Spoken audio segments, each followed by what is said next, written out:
committed and dedicated member until his passing in 1948. A.M. Agoro left a lasting legacy as a successful businessman, devoted family man, and respected member of his community. Please let us honor the late A.M. Agoro with an outstanding round of applause.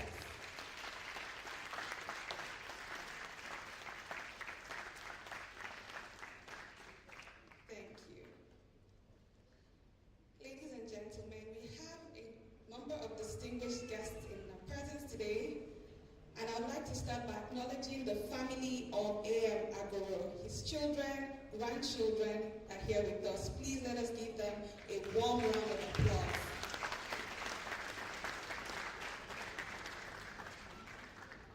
Also in our midst today is the 22nd Head of Service of Lagos State, Mr. Bode Agoro. Please let's put our hands together for him as well. Also here with us is the Commissioner for Economic Planning and Budget, Mr. Ope George. Please let's put our hands together for him as well.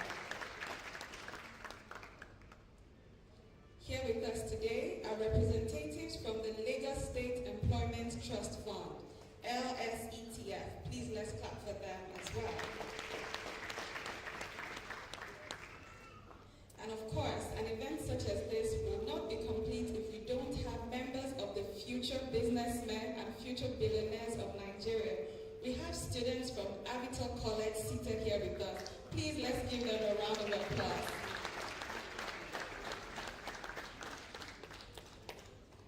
Once again, ladies and gentlemen, distinguished guests, you are all welcome to the 6th edition of the A.M. Agoro Entrepreneurship Lecture Series.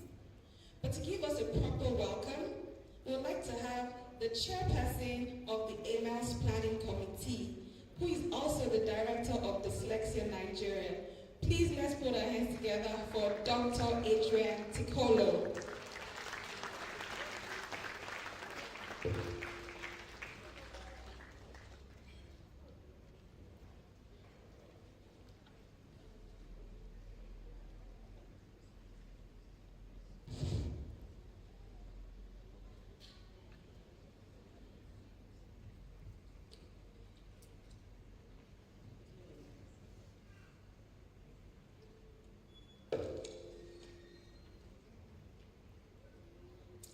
The chairman of this event, Agoro Smith, CFR, FWC, IGP retired.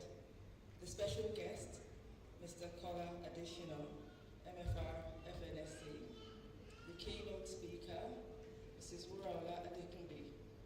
Distinguished speakers, beloved members of the A.M. Agoro family, ladies and gentlemen. I am Dr. Adrian Tikolo, and it is with great pleasure and enthusiasm that I extend a warm welcome to each and every one of you to the 6th A.M. Agoro Entrepreneurship Lecture. This event marks a significant milestone in our ongoing commitment to fostering entrepreneurship and innovation in our community. The AMELS, now in its 6th edition, stands as a beacon of inspiration and empowerment for aspiring entrepreneurs and business leaders alike. Since its inception, this series has served as a platform for thought-provoking discussions, insightful reflections, and invaluable networking opportunities. Today, as we gather under the theme, Scaling Your Small Business in Challenging Economic Times, we are reminded of the resilience and ingenuity that define the entrepreneurial spirit. In the face of unprecedented challenges, it is events like this that provide us with the tools, knowledge, and inspiration to overcome obstacles and thrive in an ever-changing landscape. Let me extend a special welcome to our distinguished chairman of the event, Agoro Smith. Your presence here today is a testament to your unwavering support for entrepreneurship and economic growth, and we're truly honored to have you here with us. A heartfelt welcome is also extended to our esteemed special guest, Mr. Kola Adeshino, the board chairman of Ikeja Electric Distribution Company. Your wealth of experience and insights in the business world are invaluable, and we eagerly anticipate the wisdom you will impart upon us today. I also extend a warm welcome to Mrs. Wuraola Adekunbi, our esteemed keynote speaker. Your passion for and dedication to empowering others are truly commendable, and we are honored to have you grace our event. To our esteemed panelists and moderator, your dedication to the advancement of entrepreneurship is truly inspiring. Your expertise and insights will undoubtedly enrich our discussions and inspire all of us. And I will not forget the incredible effort of the members of the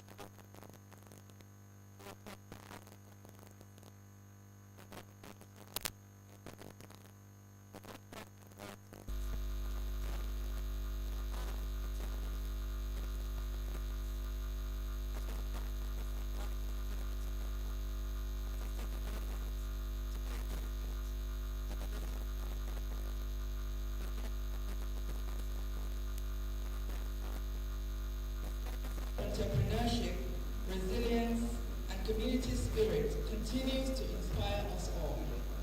And it is in his honor that we gather here today.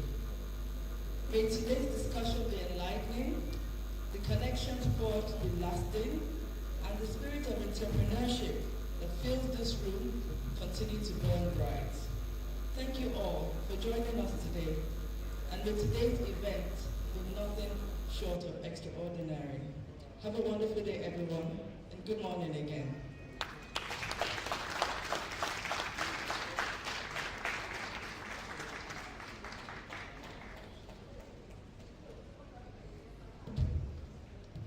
Please let's give Dr. Tiko another round of applause.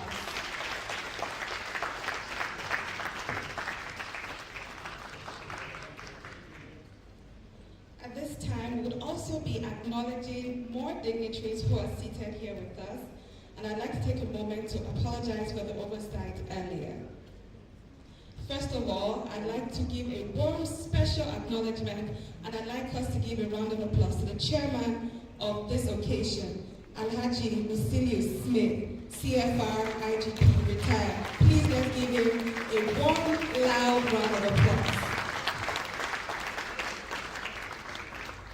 You're very welcome, sir, and thank you for being here with us today.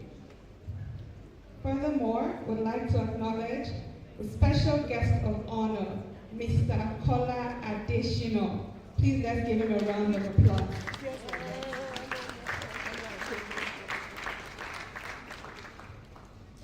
Next up, I'd like us to acknowledge the presence of our keynote address speaker, Dr. Wuraola Adekunbi. Please let's give her a round of applause. Also, we have the Permanent Secretary of the Lands Bureau in Lagos State, Mr. Kamal Olowoshako. Please let's go on. Olowoshako, I'm sorry about that. Please let's give him a round of applause, please. He's right here in front. Apologies, sir. We also have the Permanent Secretary, the Office of the Local Government Establishment and Training, Mrs. Bibi Lomo Olusegun. Please let's give her a round of applause.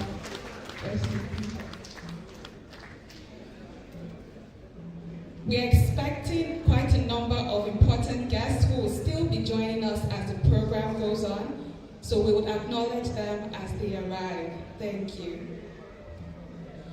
Coming up next, we will have the opening remarks from the chairman of the day.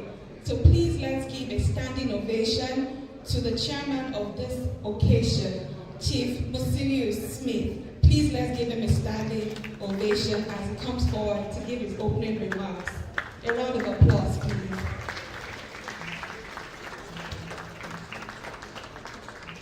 Let's make that applause louder and better than what we just did.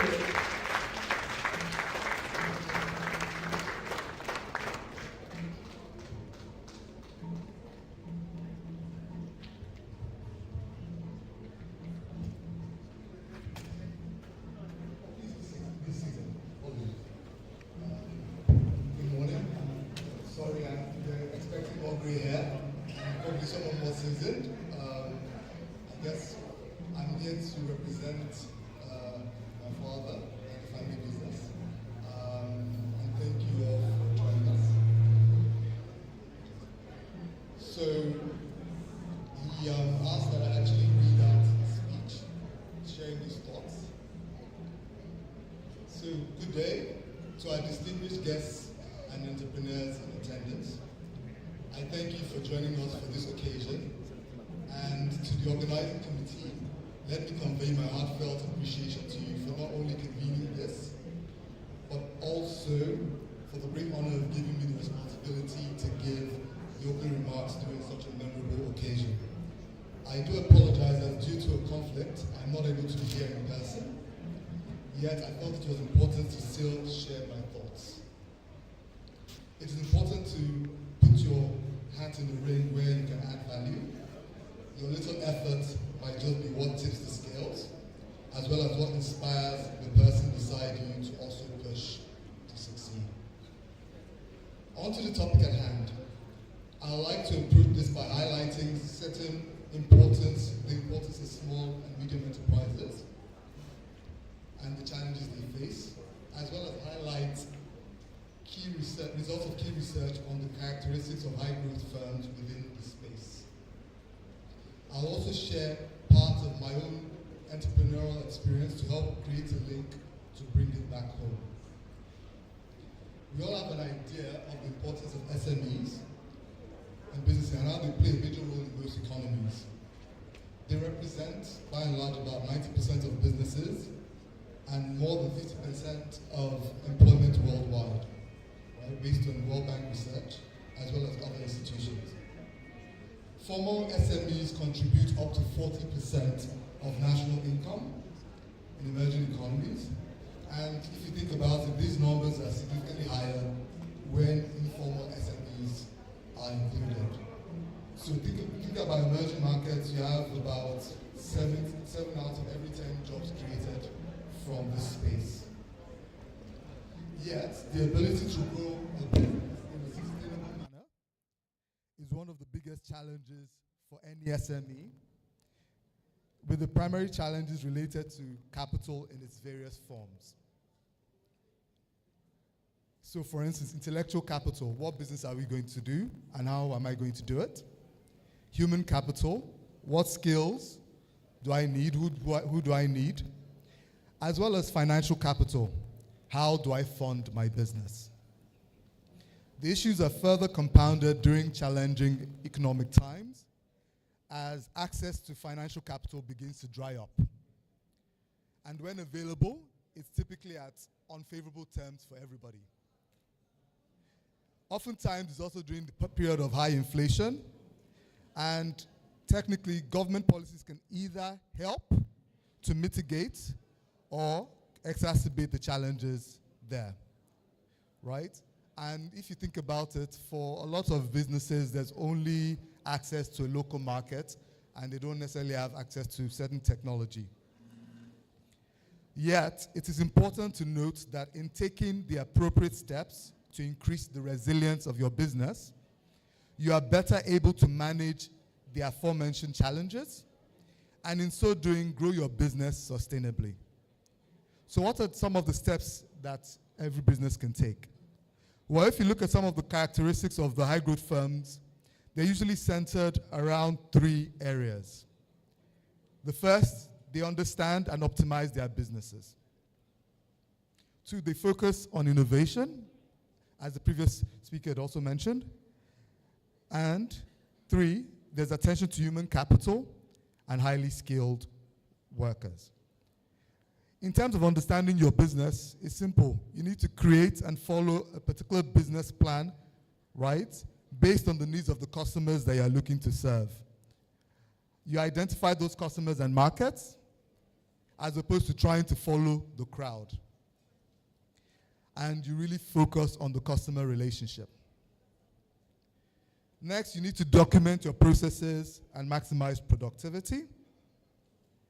And you need to focus on your business's financial health, including knowing how much it costs you to serve every customer, as well as the top and bottom customer in your contributing to your revenues. You focus on innovation by researching and developing new solutions to serve your customer base. And you leverage whatever tools and technology you can for efficiency and scale. And as for human capital, you should focus on continuous development, trying to know as much as you can about the space and emerging trends, and how to operate effectively in the space, as well as looking at within your network for people you can partner with and professionals that can add value, right? It's important to focus on people that can help you optimally operate your business, from finance to legal and so on. Now, to borrow from my personal experience as an entrepreneur, I'll share an example. Almost a decade ago, I embarked on a journey to help develop a project, and due to the nature and scale of the business, I partnered with key professionals within my network to help deliver our goals. These professionals had the prerequisite skills and experience required to facilitate a successful delivery. And they ranged across finance, legal, engineering, real estate, and obviously sales. It's important to remember that during this time, we had 2 recessions, a global pandemic, and various macroeconomic and personal challenges. Yet, we ultimately were able to achieve our goals by taking the following steps. The first was, obviously, we really tried to focus on our business. We had our business plan, and we met regularly on a quarterly basis to not only plan, but also review and discuss strategy, our worries, and how we could manage our risks effectively. Secondly, we tightened our belts, and we were willing to sacrifice short-term gains for long-term goals. And our finance professionals and other professionals guided us as to when and how to seek capital to either create value or plug holes. We identified our real customer base using analytics and tilted our focus to these different segments. We leveraged technology by developing the first of its kind enterprise resource planning software, ERP software, to enable us to operate more efficiently. This we did using our in-house talent as well as an external service provider in collaboration. Most importantly, regardless of the challenges and debates we ultimately faced, we focused on being aligned with our vision and our goals. If you notice, these steps are essentially the same steps I'd highlighted earlier as indicative of success. To that end, I will challenge every individual entrepreneur here, or budding entrepreneur, to think about your business and ask yourself certain key questions. Who are my top customers, and how do I serve them? How much is it going to cost me to serve each customer, and what can I do better? I ask that you refuse to be mediocre in your endeavors and to push for excellence. To continuously educate yourself and research best practices for solving customer problems and growing your business. I also ask that you check to see if you are running your business as efficiently as possible, as this will not only ensure the financial health and stability of your business, but also help you to improve your customer service. And it will put you in a better footing, it will place you in a better footing to help you have resilience to basically survive any external shocks that will come. Think about it like this. If you wouldn't trust your business to succeed, and you do not have the numbers or plan to articulate and convince those closest to you to give you capital or to trust you with their money, and if you can't think of how your ability to repay that capital, how will a bank or an excellent investor choose to lend you or invest in you? To that end, I'll say please keep your head up and continue to rise above all challenges. Keep being prudent and meticulous in what you do, and take a building block approach to building your businesses. I want to thank you for taking time to listen to me. Congratulations to the team for hosting this event, and I wish you all the very best. God bless.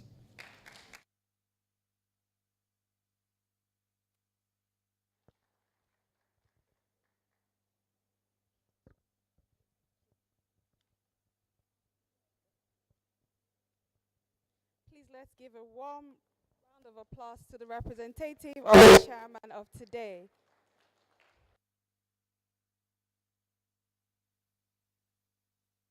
On behalf of the AM Agoro Entrepreneurship Lecture Series, you're about to be presented with an award of appreciation. So at this point, please could you rise and just step towards the children of AM Agoro as we have Alhaji L.O. Agoro present the award on behalf of the family.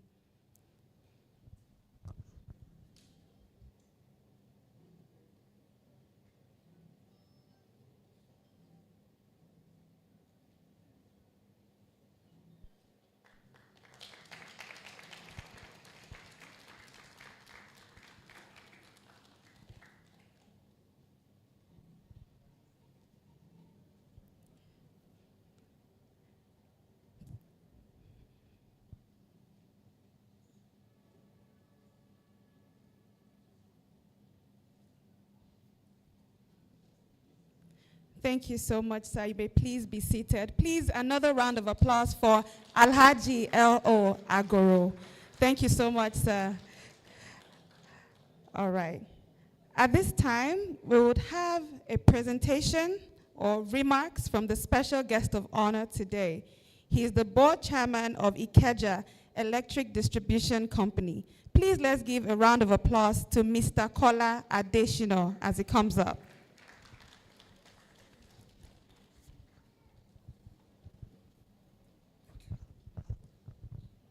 Good morning, everybody. Unfortunately, Mr. Adeshino cannot be here physically because of his schedule, but he sends apologies.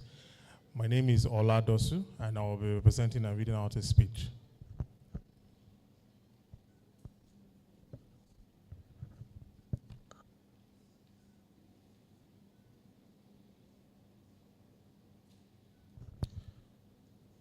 I want to say a very big thank you for the opportunity given. The family of AM Agoro has created an impact that even I myself, just standing here, I'm in awe by the impact and the legacy that has been created by just one man. And we should all be proud that we are part of this, and we hope that it continues to blossom and become better as time goes on. So permit me to stand on existing protocols, and I'll read Mr. Adeshino's speech. Greetings to the young innovators, the titans of tomorrow. I see a room brimming of audacity, of hope, which is the fall of every entrepreneur. Nigeria is a land of potential, a land where your hustle and your heart can build something incredible. But let's be honest, the road will not be smooth. We all know the challenges, the inconsistency in electricity that disrupts your daily workflow, the rising cost of everything from supplies to rent to raw materials. This is all because of inflation. The struggle to access foreign exchange for those of you that import, and even to access loans and capitals, and the ever-present insecurity that tackles every aspect of the country. These are real hurdles, but hear me, they are not roadblocks. They are obstacles you can overcome with ingenuity and the power of collaboration. Here's how we can turn these challenges into stepping stones. Just start. As simple as that statement is, just start. Identify a gap in your immediate environment, create solutions, and take actions. Today we have people who have ideas, but they do nothing about it. I once read somewhere that the place where you have the greatest potentials and the greatest ideas is in the graveyard, because a lot of people die with their ideas and their potentials and do nothing about them. Get creative with your sourcing. Nigeria today is highly dependent on imports. We like foreign things, from toothpick to clothes to cars. However, I urge you to be resourceful in alternatives and build relationships with businesses for bulk buying and discounts. Identify local manufacturers that can help your business. Identify local people that have the resources that you require and partner with them. Limit your exposures to foreign exchange and the global world. Rather, focus on exporting your locally produced materials and goods so that you can attract foreign investment and foreign exchange for your businesses. Know how to sell. Sell yourself. Sell your business. Anyone who can sell anything to you will make money. The moment you don't know how to sell, you fail. Think global, but act local. Nigerians' problems will be solved here in Nigeria and by Nigerians. Look for ways to work with your local partners. Look for ways to think about what is the man beside me doing and how can I benefit and tap into his own business and potentials. Network, network, network. Networking is a key strength that a lot of people overcome, networking is a key strength that a lot of people seem to forget the importance. I have friends that I've known for 20 years, 30 years, and some of them 40 years. We have kept a network, a community of like minds that go ahead and not compete, but collaborate to bring about solutions. Never be afraid to talk to the next person sitting to you. You are on a plane, say hi to the next person sitting to you. You're on a bus, say hi to the next person sitting to you. When I started my career in insurance, I used to sell insurance, and I get on a plane with my complimentary card and start from the beginning to the end, distributing that complimentary card and telling every passenger, I sell insurance, I sell insurance, I sell insurance. This was decades ago. Today, that networking ability has helped me across insurance and energy where I work in today. Understand your business. Understand your business and never quit. You have never really failed until you stop trying. The Nigerian business environment is tough. And for the largest corporations like ours, imagine how small businesses like yourself will cope. The idea is to be ahead of the game. Any business that have no solid understanding of what their business is all about usually fail. I always urge people, in any business you do, make sure you understand that business from start to the end. If you don't understand the business, do not go into it. Otherwise, you will be met with resilience that you will struggle to overcome. Upskill and get the adequate knowledge. Knowledge is power. I make sure I read a book every single day of my life. I read everything. I read far and wide. I read every sector. I learn every day, not just from books, from colleagues, from staff members, from the young people. I interact with them because everybody has something that you do not know. At Sahara Group, where Eket Electric is part of, we have a slogan. It's called MAD. We like to call ourselves the Mad Ones. But MAD means making a difference. And for us, we try to make a difference responsibly in every sector that we play in, from the oil and gas, to power, to real estate and infrastructure. We are out-of-the-box thinkers. We never quit until the job is done. At Eket Electric, where I'm the chairman today, we have introduced technology into our business. We came up with the e-billing system, the first in Nigeria. We came up with a model where we tested the fact that Nigerians can afford electricity. Today, that model is being used nationwide by the Nigerian electricity sector. We came up with what we call the CRM. It's technology as well to identify our customers, because the customers you do not know, you cannot serve. Do not be discouraged by the difficulties. Remember, these challenges are not unique to you. They are shared experiences that can be tackled through collective action and an unwavering spirit. This nation craves your innovative solutions.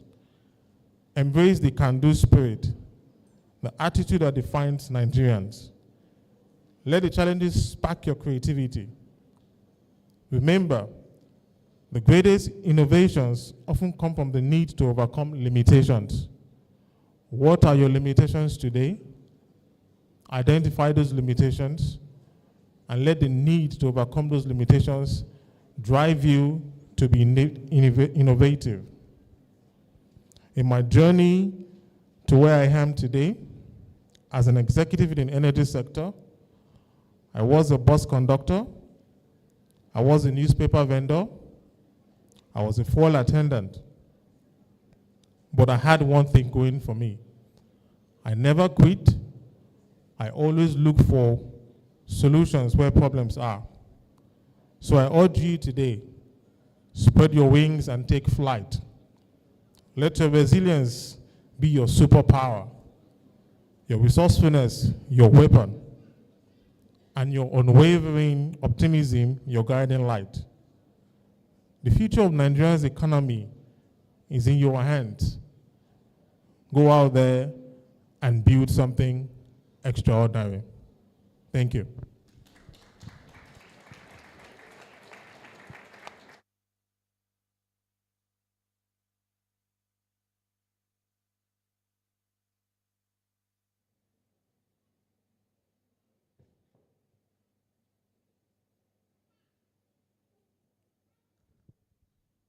Please let's give another round of applause to our special guest of honor.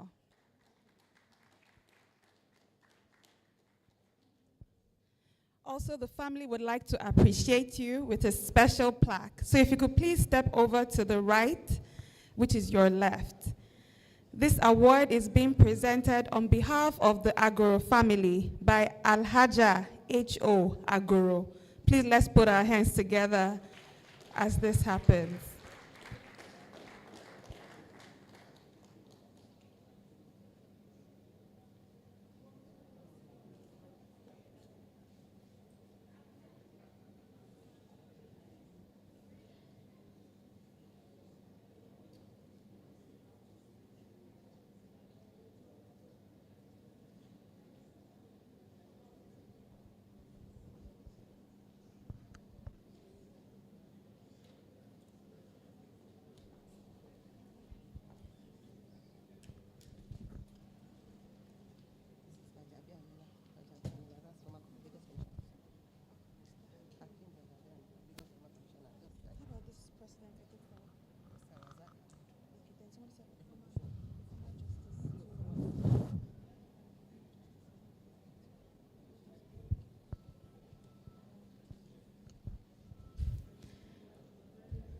Ladies and gentlemen, I'm pleased to announce that we have quite a number of dignitaries who have joined us for this wonderful learning event.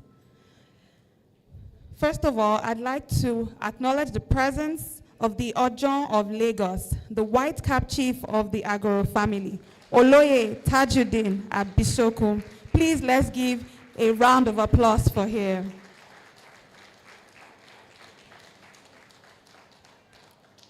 You are very welcome, sir.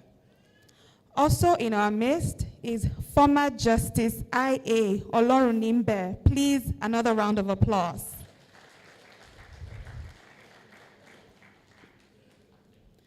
We have a former Lagos commissioner in person of Mr. Hakeem Gbajabiamila. A round of applause, please. And also the president of the Eco Club, Mr. Razak Amodu. A round of applause, please. You are all very welcome, and we're super excited to have you with us today. While the special guest was speaking, he made mention of two things that are very important. He said that the greatest potential and best ideas are found in the graveyard. However, we have occasions like this, the AMLs, which is committed to ensuring that the best ideas and the greatest potential of our country are tapped into and fully developed. Please let's give a round of applause to AMLs for doing all they have been doing for the past 6 years. At this time, I would also like to inform us that we have the beneficiaries of the business grant, and they have stalls at the back of the auditorium. So if you could just look behind you, you would see all the stalls with the business people there. Please let's give them a round of applause, and we will be celebrating them later on. The second thing that our special guest mentioned was that we need to network. So at this time, I'd like us to take a minute or 2 minutes to get to know the two people seated next to you. One person to your left and one person to your right. So you greet them, tell them your name, tell them what you do, and of course you ask them and listen as well.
All right, thank you so much for doing that.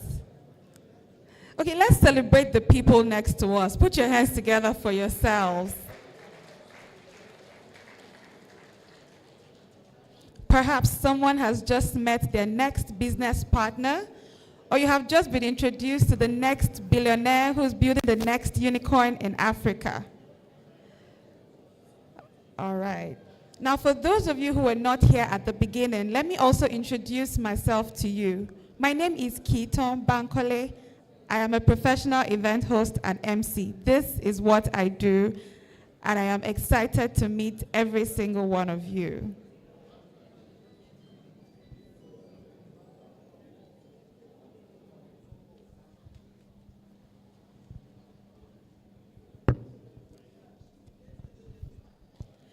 All right, returning to the program, I would like us to acknowledge the presence of a former chairman of the Yoruba Tennis Club where we are today.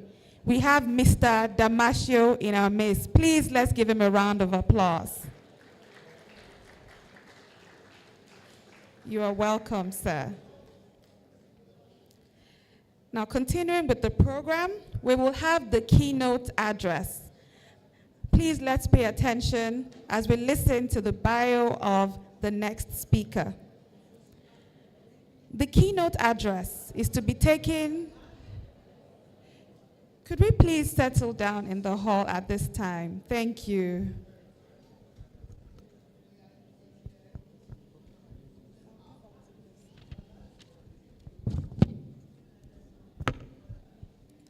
The keynote address is to be taken by Dr. Adekunbi Wuraola. Dr. Wuraola is a distinguished professional with extensive experience in policy, partnerships, and education. As the Director of Policy and Partnerships for Africa at New Globe, she has a proven track record of leadership and innovation.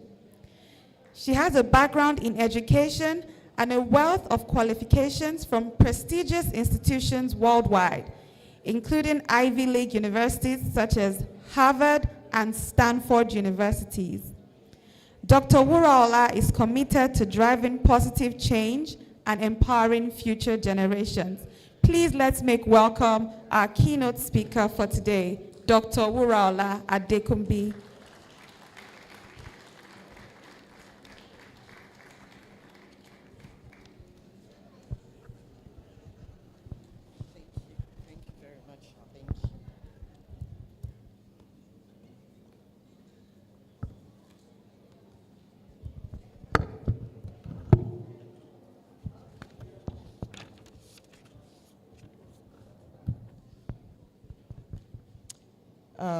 Chairman of today's occasion, Alhaji Musiliu Smith, a special guest of honor, Mr. Kola Adeshino. Our eminent panelists, the illustrious A.M. Agoro family, and indeed the descendants of this great man, A.M. Agoro, and our distinguished ladies and gentlemen, I am humbled and honored to be in your midst today and really appreciate the invitation as the keynote speaker. It's the 6th edition of this program, and I just want to say that indeed it is a legacy. Baba Agoro is not here. His children are here. His grandchildren are here. His family members are here. Friends, and those who never met him in his lifetime.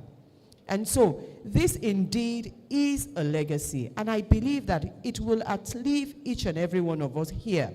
100 years from today, we will be talking about the things that have happened in the A.M. Agoro Entrepreneurship Leadership Series, which I expect will grow into so many other things in the future. I just wanted to say that and say thank you for this opportunity.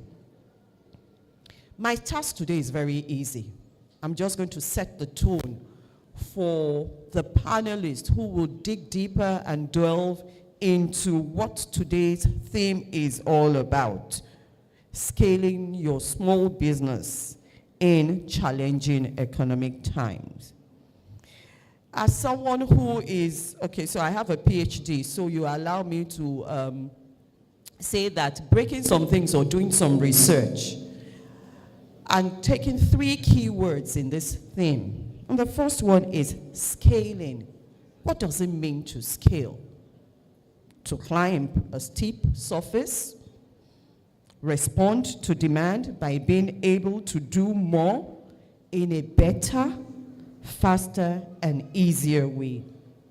The second word I want to take is small. What is it? When we say small business, we know we have micro businesses and we have small business. And in recent times, we'd even say small and medium. So these are businesses that have limited capital outlay. It depends on who is saying it. Some would say 10 million. Some would say you should have an asset base of about 200 million. but at the minimum, we know what a small business is. Probably would employ nothing less than 10 employees, but can grow up to employing as many, maybe 200, 300, 500. So we understand what it is to be a small business. Usually, small businesses are owned by one person or a few people, or you also find out that the funding for the business is usually from family and friends, personal interest, except when you start growing and then you're looking for funding from the financial institution. And the third word I like to talk about is challenging. Challenging means testing one's ability. When it is difficult, it requires lots of great efforts and determination to be able to overcome challenges.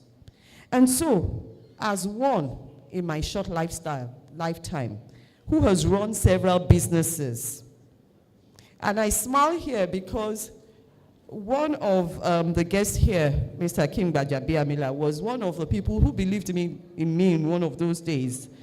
Project Scope.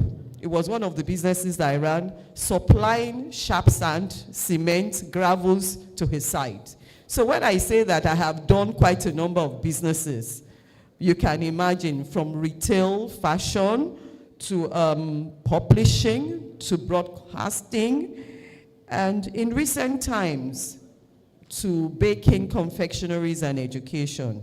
Have these businesses failed? Yes. Have some of them involved? Yes. And that's the story of entrepreneurs. You lose some, you learn, and you move on to the next one. So, safely saying, I can call myself a serial entrepreneur. Starting off from my years in the university, or even just before then, I remember after my school cert, I had the opportunity of finding out, so that's what we'll call trading. And we might need to also distinguish, is trading entrepreneurship, or do you have to manufacture to be called an entrepreneur? So these are some of the things that as someone getting into that business space, you need to think about. So I was talking about myself. Just finished school cert, I had the opportunity, and of course that moved on to so many other businesses. But what am I saying? Despite not the days of humble beginnings, I see young people there, and I say to you that you can have business ideas, and you can start young and grow your businesses, and it can become businesses that will grow into something even beyond what you can think about. So please don't say I'm too young to start. Think about my story and know that you can do it, especially because the environment we live in now is so enabling. You have the social media, you have uncles, you have different people who can support you to grow your business. With so many lessons learned, and the saying that 20% of businesses don't outlive the first year, 50% maybe would go on to the 5th year, and by the 10th year mark, you probably find that 80 businesses have collapsed, meaning that it's just that significant 20% that are left. Think back. Some businesses that started 10 years ago, where are they now? You probably cannot remember. Growing up in Lagos, I remembered de facto bread in Lagos. What happened to it? And so, I'm going to ask these questions. What type of business are you running? Small, medium, micro, service, product? Second question, how has it evolved since 2020 post-COVID? Third question, what are the effects of the Japa syndrome on your business? And last but not the least is your business dependent on foreign exchange, or is it affected by global economies? Because these are all the things that will form the basis of what we say, that how can we scale the small businesses in this challenging time? And so, as we look at these challenges, internal or external as they may be, from funding, finance, skills, And I had made up my mind that I will not repeat any of the things that the previous speakers have said. Poor infrastructure, policies, regulation, the inappropriateness of it, competition, inflation, and we can say the list going on and on and on. So back to those my questions. Are you in a product or a service-based business?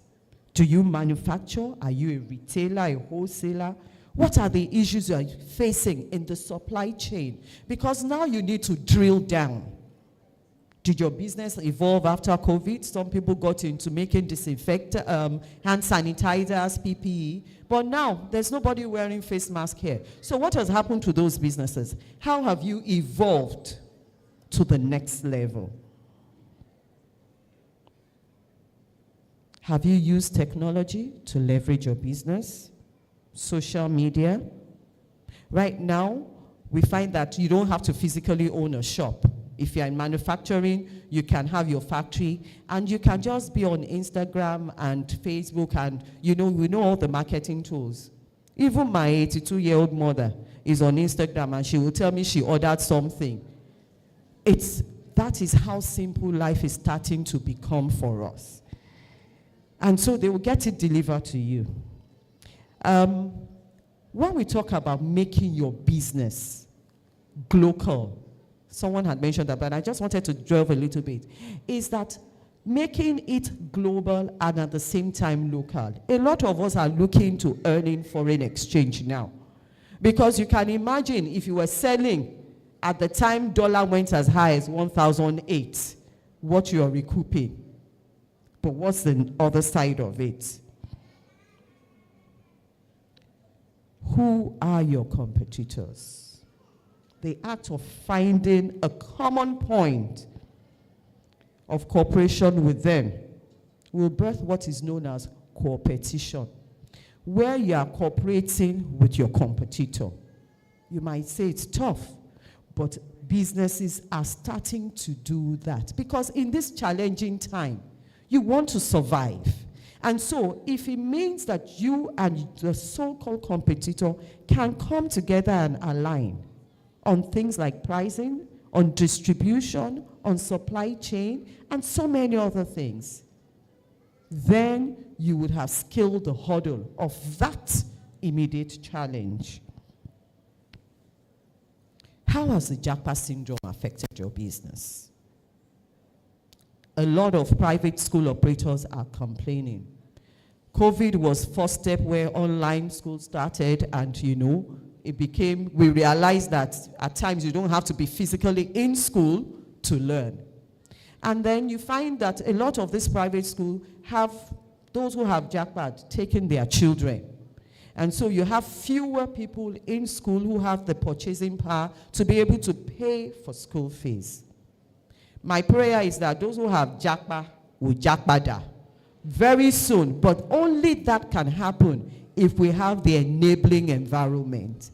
And the business, the government needs to ensure that the policies are right to have thriving businesses survive. And so the main issue of the moment is FX. How has the exchange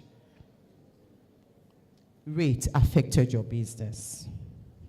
I like to state that a strong currency does not necessarily mean a strong economy. There are several factors for the inflation that we have seen in Nigeria in recent times. Some say that it's as a result of the activities of the previous regulatory body, CBN. Some say it's Binance. Some say it's crypto. Whatever it is. Inflation in March was about 30%. Right now, in April, it's gone to 32.4%. And is it going to, well, the projections that it will still go up before it comes down. And let me just talk a little bit about this. In 2023, January, we were buying bread for how much? About $7.50. Right now, a 900 gram of regular bread is going for between 1.3 and 1.5. And so those who bought wheat, became flour, at the rate they bought it, had produced. And so, yes, dollar is coming down, but the effects will take a while before it normalizes. So we are still in for some long haul before we can say we're there. There's decrease in purchasing power. We all know that. So as you are running your businesses, there's a need for you to understand that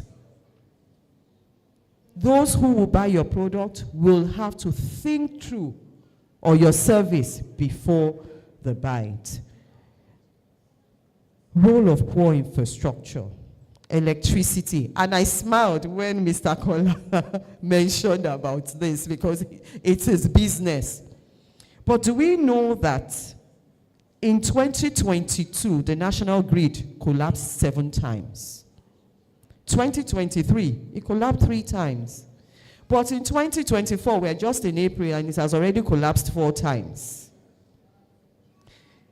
1% increase in power outage in terms of hours leads to about 2.8% decrease in GDP. And that is about $28 billion loss in revenue. And who are the ones that will feel this the most? You and I, the entrepreneurs. 40% of electricity consumption is taken care by generators or alternate sources of power. Solar, inverter.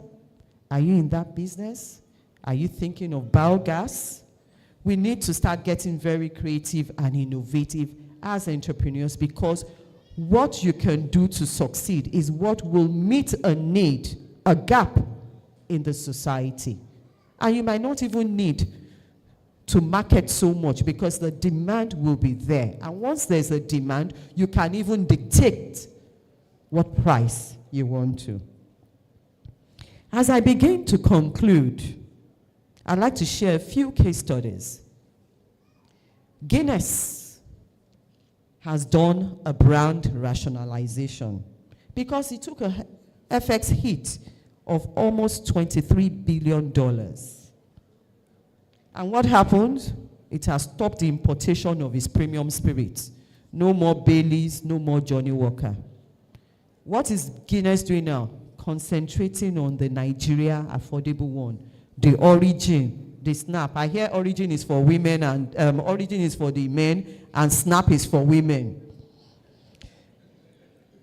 The next company is Nestle. Nestle had a $50 billion hit. And what has happened?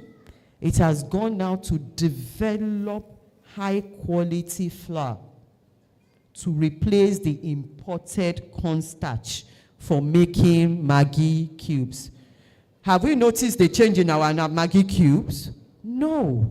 Meaning that we can think local and start doing things that will reduce the pressure or the demand for dollars.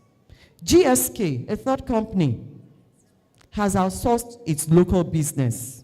In fact, it has discontinued business in Nigeria. And this is a company that started business in Nigeria July 1st, 1972. Last but not the least of the companies that I'll mention is Unilever. We all know it started as Lever Brothers. There was a time growing up, detergent for me was Omo. It had no other name. I don't know anything that is detergent is called Omo. But do you know that Unilever has stopped producing Omo, Sunlight, Lux, and is just focusing now on Knorr, Vaseline, Pepsodent. In fact, right now, from cassava, is getting sorbitol to make Pepsodent. Has our Pepsodent taste changed when we use it to brush? No. What does this mean for Nigeria? For you, the businessman and the woman. If big businesses, if industries are living due to challenges, then it means that opportunities have been created. Are you shining your eyes? Are you in agriculture? I've mentioned cassava twice. What are we doing? If you are not in agriculture, what are the other things that you can do? We have homegrown businesses that are doing very well. One of the things as an entrepreneur that I often say is, beyond your certificate, waiting be your certificate. Who you sabi, waiting you sabi. Because that will take you to the next level. You would know somebody that knows somebody that knows someone that will open that door for you. That is how it works in business. That is how it is in real life. Because what will set you apart from that other person is the person that you know that knows the person that will open that door for you. So let's grow our certificate beyond our certificate. And now gradually closing in to 3 Nigerian companies that I believe we should look at and see. The first one is Cakes and Creams. I don't know if anybody here has not tasted their cake, if you're in Lagos. This business that I started, and I was privy to how it started because the young lady who's running this business was a sister to my roommate in University of Lagos then. Monday to Friday, she would stay with us, and then weekend she would run home. And we started ordering cakes.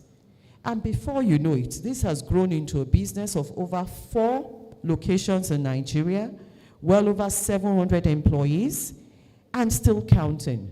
Her business is such that the Lagos Business School has put it into one of its case studies. And here I now learned that the Harvard Business School is starting to look at this business as a case study material. And so when the big business schools are looking at what you're doing, then there's something that you're doing wrong, even in these challenging times. And that's what I want us to look at. The second company is Terraculture, Bolanle Austin Peters. We know what she has done with that. She used to work with the one of the UN agencies. Her children could not speak Yoruba very well. And by the time they brought her back to Nigeria, she started this language school, which moved on to the gallery, the museum, the theater, the academy. And we know what, out of 2 arts auction houses in Nigeria, there's one. You go into that place for cuisine to eat, the menu is in Braille. The trees that were felled from that location is what she used to make the chairs. What am I saying? She tried to make her business very inclusive. If you are in business, your business must be inclusive. What she did not even ask for came looking for her. That, oh, you are very eco-friendly. And then some grants came her way. When you are running your business. She didn't get there. She started 2003, so it's over 21 years. But I'm saying this so that we know that these are some of the things that challenges definitely will be there, but you can overcome. The last one I will talk about is the Airpace. We know the story of Airpace in the last few weeks. They entered and they crashed the price. People say, well, I'm reading it in the news that it is not Airpace that has crashed the Lagos-London price. But why is it that it is when they entered the market that the price crashed? They have given reasons from, oh, the dollar has come down and stabilized, or because they have paid out to the money they are owing the airlines. My brother and sister, the truth be told, that price crash they did was a significant contributory factor to what has happened. So, my dear small, medium, micro, intending, existing entrepreneurs, for you to be able to scale up your small business or whatever business you have in these challenging times, you must understand economic shifts and be very adaptable. You must identify evolving customer needs in these challenging times, because customer priorities will shift as disposable income shrinks. Innovate, innovate, innovate. I talked about competition. And if you are the founder of your business, if you have burnt out, please be true to yourself. Gen Z, Alpha, what have you, call them in. Let them infuse some life into that business so that you can have another level in your business. I end with a story. There was a farmer who had a barn, and in that barn he had a rat that was eating his grains. So he got upset and put a trap in that barn. And the rats saw it and quickly ran to the chicken and said, "Wahala, don't come. Oh. There's a trap in this barn." And the chicken was so annoyed and said, "How can you be telling me about a trap? A trap is for you, obviously." The rat ran to meet the goat and said, "I don't know, I just told the chicken, but I have a problem. There's a trap in the barn." And the goat, of course, ignored him and said, "You go and solve your problem." Finally, the rat goes to meet the cow and says the same thing. And the cow swishing the tail back and forth and said, "As big as I am, I can just kick the trap. I mean, it's not my business. You sort it out." That night, the rat, Jeje, went to a corner so that he would not be caught. And the snake came into the barn. While moving around, the snake got caught in the trap. And it was trying to free itself. The farmer heard the noise and was happy that, thinking it had caught the rat. As it came into the barn, it was dark. The snake was just freeing itself and bit the farmer. By morning, the farmer had started running temperature. And we know what's good to bring down temperature. The wife Jones went in, took the chicken, and made correct chicken pepper soup. The farmer was the head of the farmers in that environment. So with time, people were coming to see him, greet him, and all of that. And before you knew it, the wife had to take care of the visitors, and she had to kill the goats. Unfortunately, the farmer died. And we know what's the hallmark of burials? The cow went. That rat is still in that barn today. What am I saying? What concerns one concerns all. The business of survival of businesses, entrepreneurs in Nigeria concerns each and every one of us. This is made by Nigerian. The bag I carry is made by Nigeria. The people who are making good quality products and offer good services in Nigeria. Let's start patronizing them so that the demand for foreign exchange would reduce. And in the sometime of tomorrow, in the very, very near future, we can have a thriving economy where Nigeria is no longer called developing, but it is called developed. And on that note, I'd like to thank you for this opportunity to present as a keynote speaker. Once again, good afternoon. Thank you very much.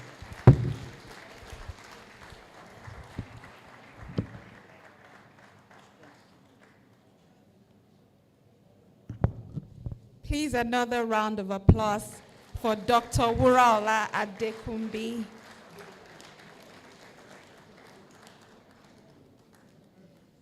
Thank you very much, Ma. That was a very, very practical and very insightful remark and teaching, if I do say so myself. On behalf of the Agoro family, there is an award of appreciation for you, Ma. So if you would please rise and step to your left, you will receive an award on behalf of the Agoro family from Alhaji Bolaho Agoro. Please, a round of applause for Dr. Wuraola one more time.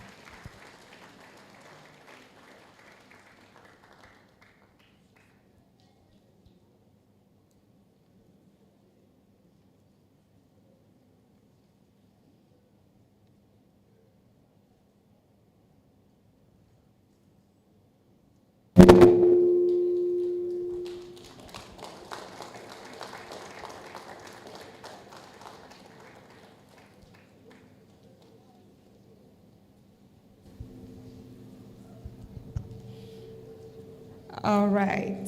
Before we go on with the program, by a show of hands, if you're wearing an attire that is made in Nigeria, can I please see your hand up?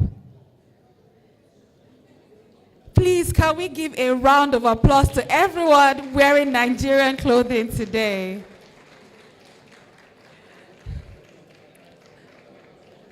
And permit me to say, without any offense to those of you with Western clothing, those of us wearing Nigerian clothing look much better than the Western attire. Do you agree with me? A round of applause for each and every one of you. All right. At this time, I'd like to acknowledge more guests who have joined us during the course of the program. First of all, we have the Commissioner for Women Affairs and Poverty Alleviation, the Honorable Mrs. Cecilia Dada. A round of applause, please. We also have the Permanent Secretary, Office of Environmental Service, Mr. Omolaji Gaji. A round of applause, please. We have the Permanent Secretary, Ministry of Housing, Engineer Bolahon Toriola. A round of applause, please. We have the Lagos State Commissioner for Agriculture, Ms. Abiola Olusonya. A round of applause, please. Ms. Abisola Olusonya. Thank you. Also, we have the retired Permanent Secretary, Public Service Office, Mr. Samson Ajibade. A round of applause, please. We have the Accountant General and Permanent Secretary, Dr. Abiodun Muritala. A round of applause, please. We have the Permanent Secretary, the Office of Urban Development, Engineer Shodeinde Olalekon. A round of applause, please. We have the Permanent Secretary, Office of Sustainable Development Goals and Investment, Mrs. Tolani Oshodi. A round of applause, please.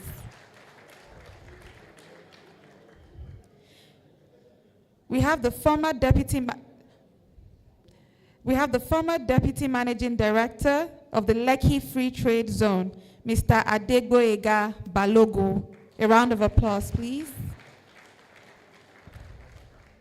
And we have the Permanent Secretary, Establishment and Training, Mrs. Busola Abidaku. A round of applause, please. You're all very welcome, and we're super excited and glad to have you here today.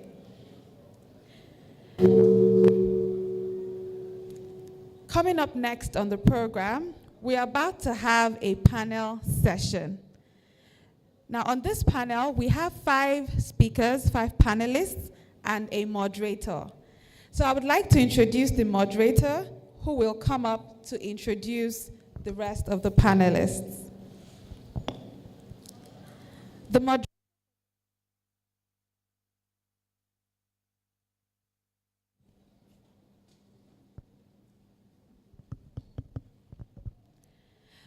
moderator for this session is Mr. Bernard Akede.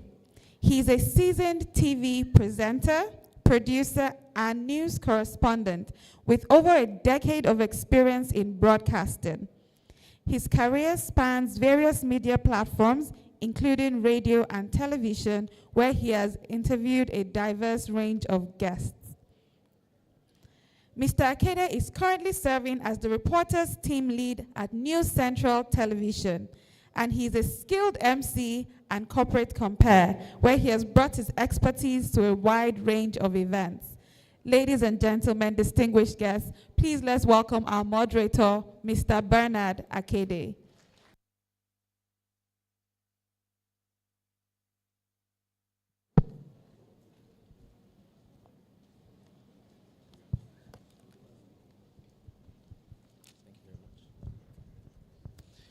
Good afternoon, ladies and gentlemen. Please permit me to stand on all protocols that already have been established. But I would first like to ask that we kindly give the organizers of this event a very resounding round of applause for everybody that has been called here. That is one. The second round of applause I would like to ask for is for the family of, or rather the Agoro's family. I've learned something this morning, and I'm sure many of us have learned. This family has kept a tradition on. The family has also kept a legacy on for several years, and it's still going on. And from the looks of today's event, it will continue for many more years to come. Please, can our second round of applause be for that family? And without wasting our time, the third round of applause will be for the guests that they have gathered, from the panelists whom I will be introducing very soon, to the people who have spoken already. I've also learned a lot from all of them. I don't think that there's anybody here who has a business or who intends to have a business that has not picked one thing or two from those who have spoken already. So please, that should be our third round of applause. Can we put our hands together for them? Thank you very much. And now, without further ado, I'll go straight into introducing the panelists who shall be joining today. One of them said, we are the next victims to come up.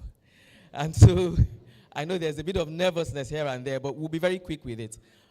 The first panel guest, somebody whom I take a lot of interest in. I've never met any of them before. It's my first time. Some of us met yesterday on a Zoom meeting, but it's my first time of meeting them in person. And I'd like to say that this panel discussion is going to be very practical. We've been talking about businesses here and there, but now you will hear from people who actually started small businesses, scaled them, had challenges, and are now still running these businesses. Some of those businesses have grown from small to large, but you do know some of these businesses, and I'll be calling them out one by one. I'll start with Mr. Olagoke Balogun. He's a visionary leader and resilient entrepreneur with over a decade's track record at success in launching and scaling the innovative and pioneer indigenous leading health food chain in Nigeria called So Fresh, with over 10 locations in multiple cities in Nigeria. If you've ever had healthy food or drinks, you would know So Fresh, I believe. And one of their products, Lemon Zinga, I believe, is a permanent household member in my own house. Somebody bought it and we never stopped drinking since that day. He's a graduate of biochemistry with over 13 years of varied work experience across different industries and functions, including sales, marketing, business development, strategy, and operations management, before committing fully to the entrepreneurial journey in 2016.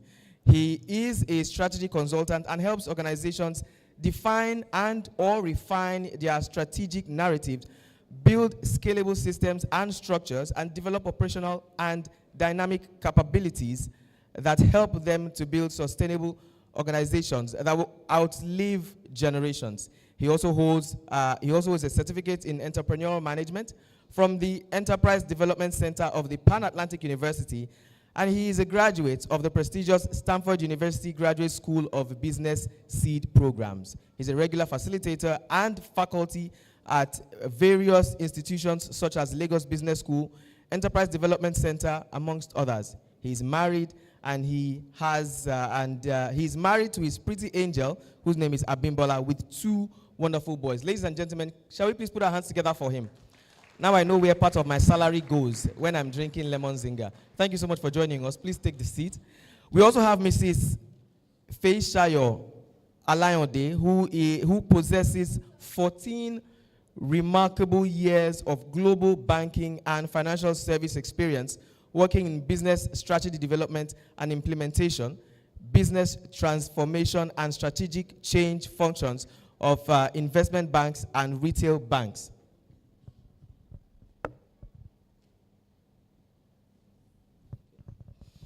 Okay. I've been asked to cut down the profile reading. I would have loved to read those profiles because there are certain things that I would like to bring out of them. But I'll cut that down so that we'll go straight to the business of the day. So our next panelist is Mrs. Feishayo Alayonde. Please join us on stage. Thank you so much.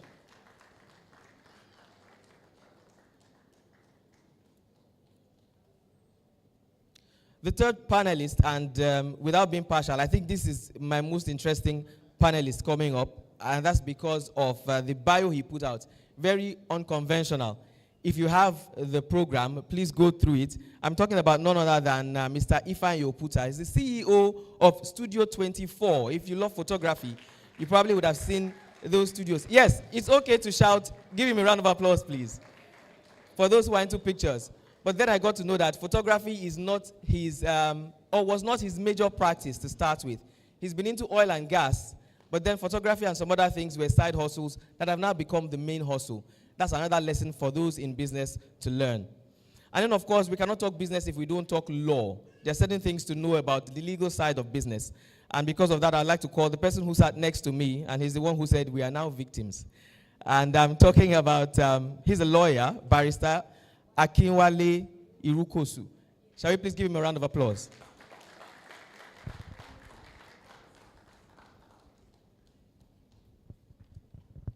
And of course, the last, but in no way the least, the next person joining us to complete this panel is Mrs. Amaka Nwokolo.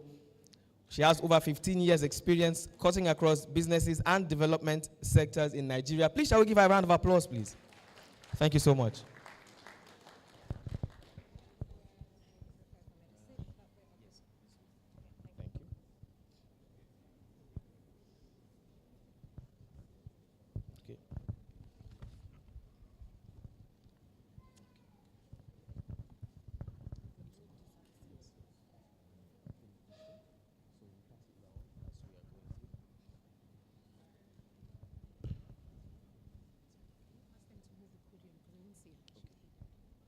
Please, we need help with the podium to be please moved aside so that all the panelists, or at least Mrs. Nwokolo, can be seen clearly.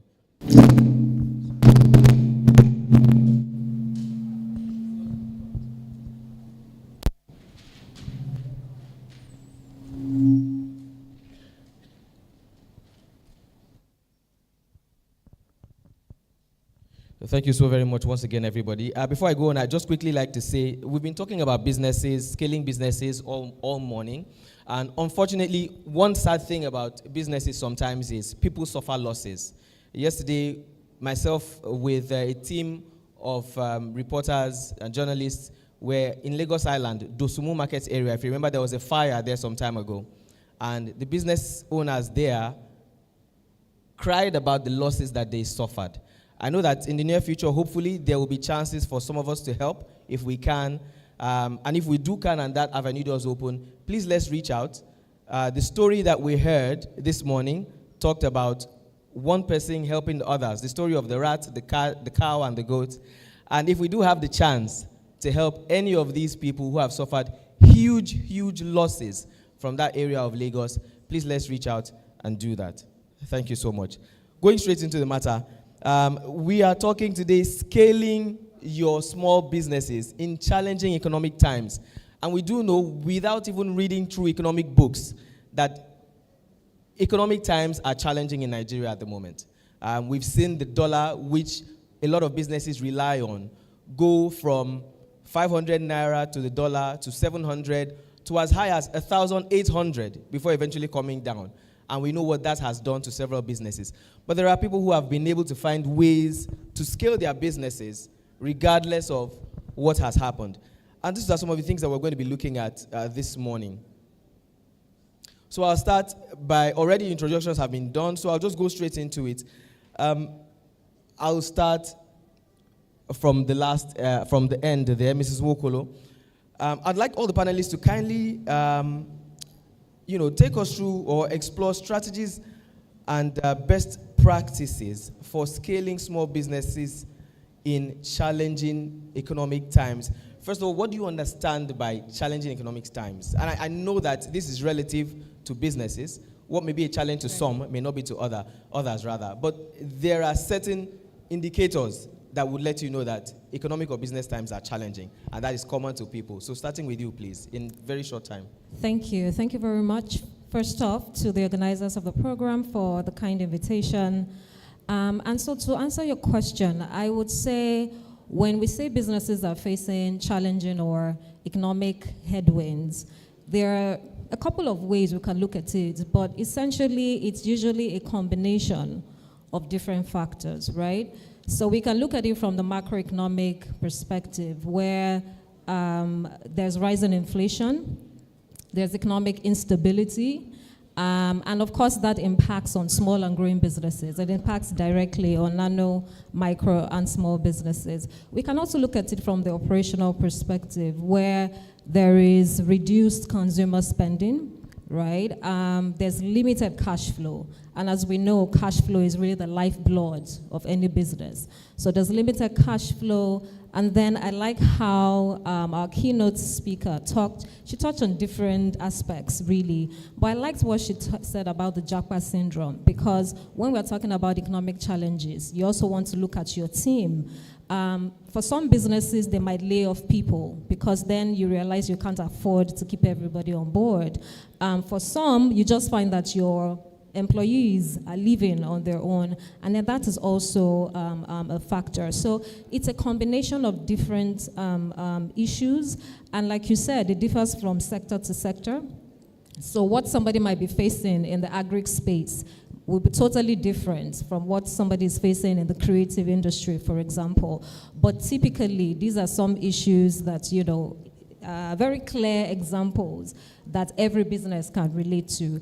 The other part I wanted to touch on is also energy. And this again falls under operations, because when you find that you're spending more on running your office or running your business, you realize that it also impacts your revenue. It impacts on just how you run your business and stay afloat. So in a nutshell, these are some factors, or some examples of how to identify that a business is going through economic challenges.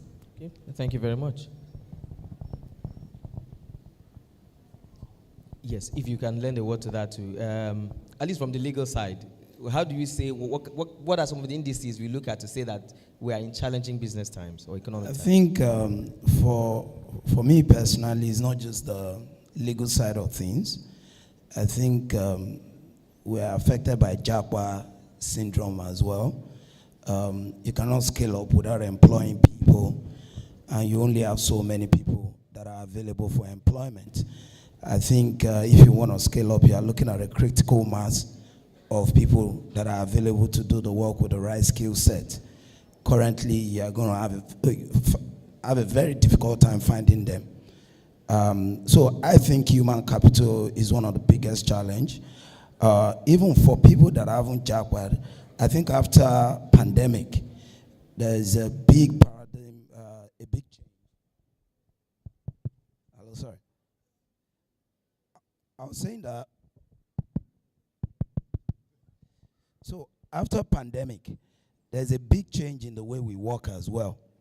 So you find someone that just finished from law school, who is being employed from America, is earning dollars here. I can't compete. That's one of the challenges. The other challenges are, it's been talking about Nestle, PZ. Those will be our clients. So your receivables are also badly affected by it.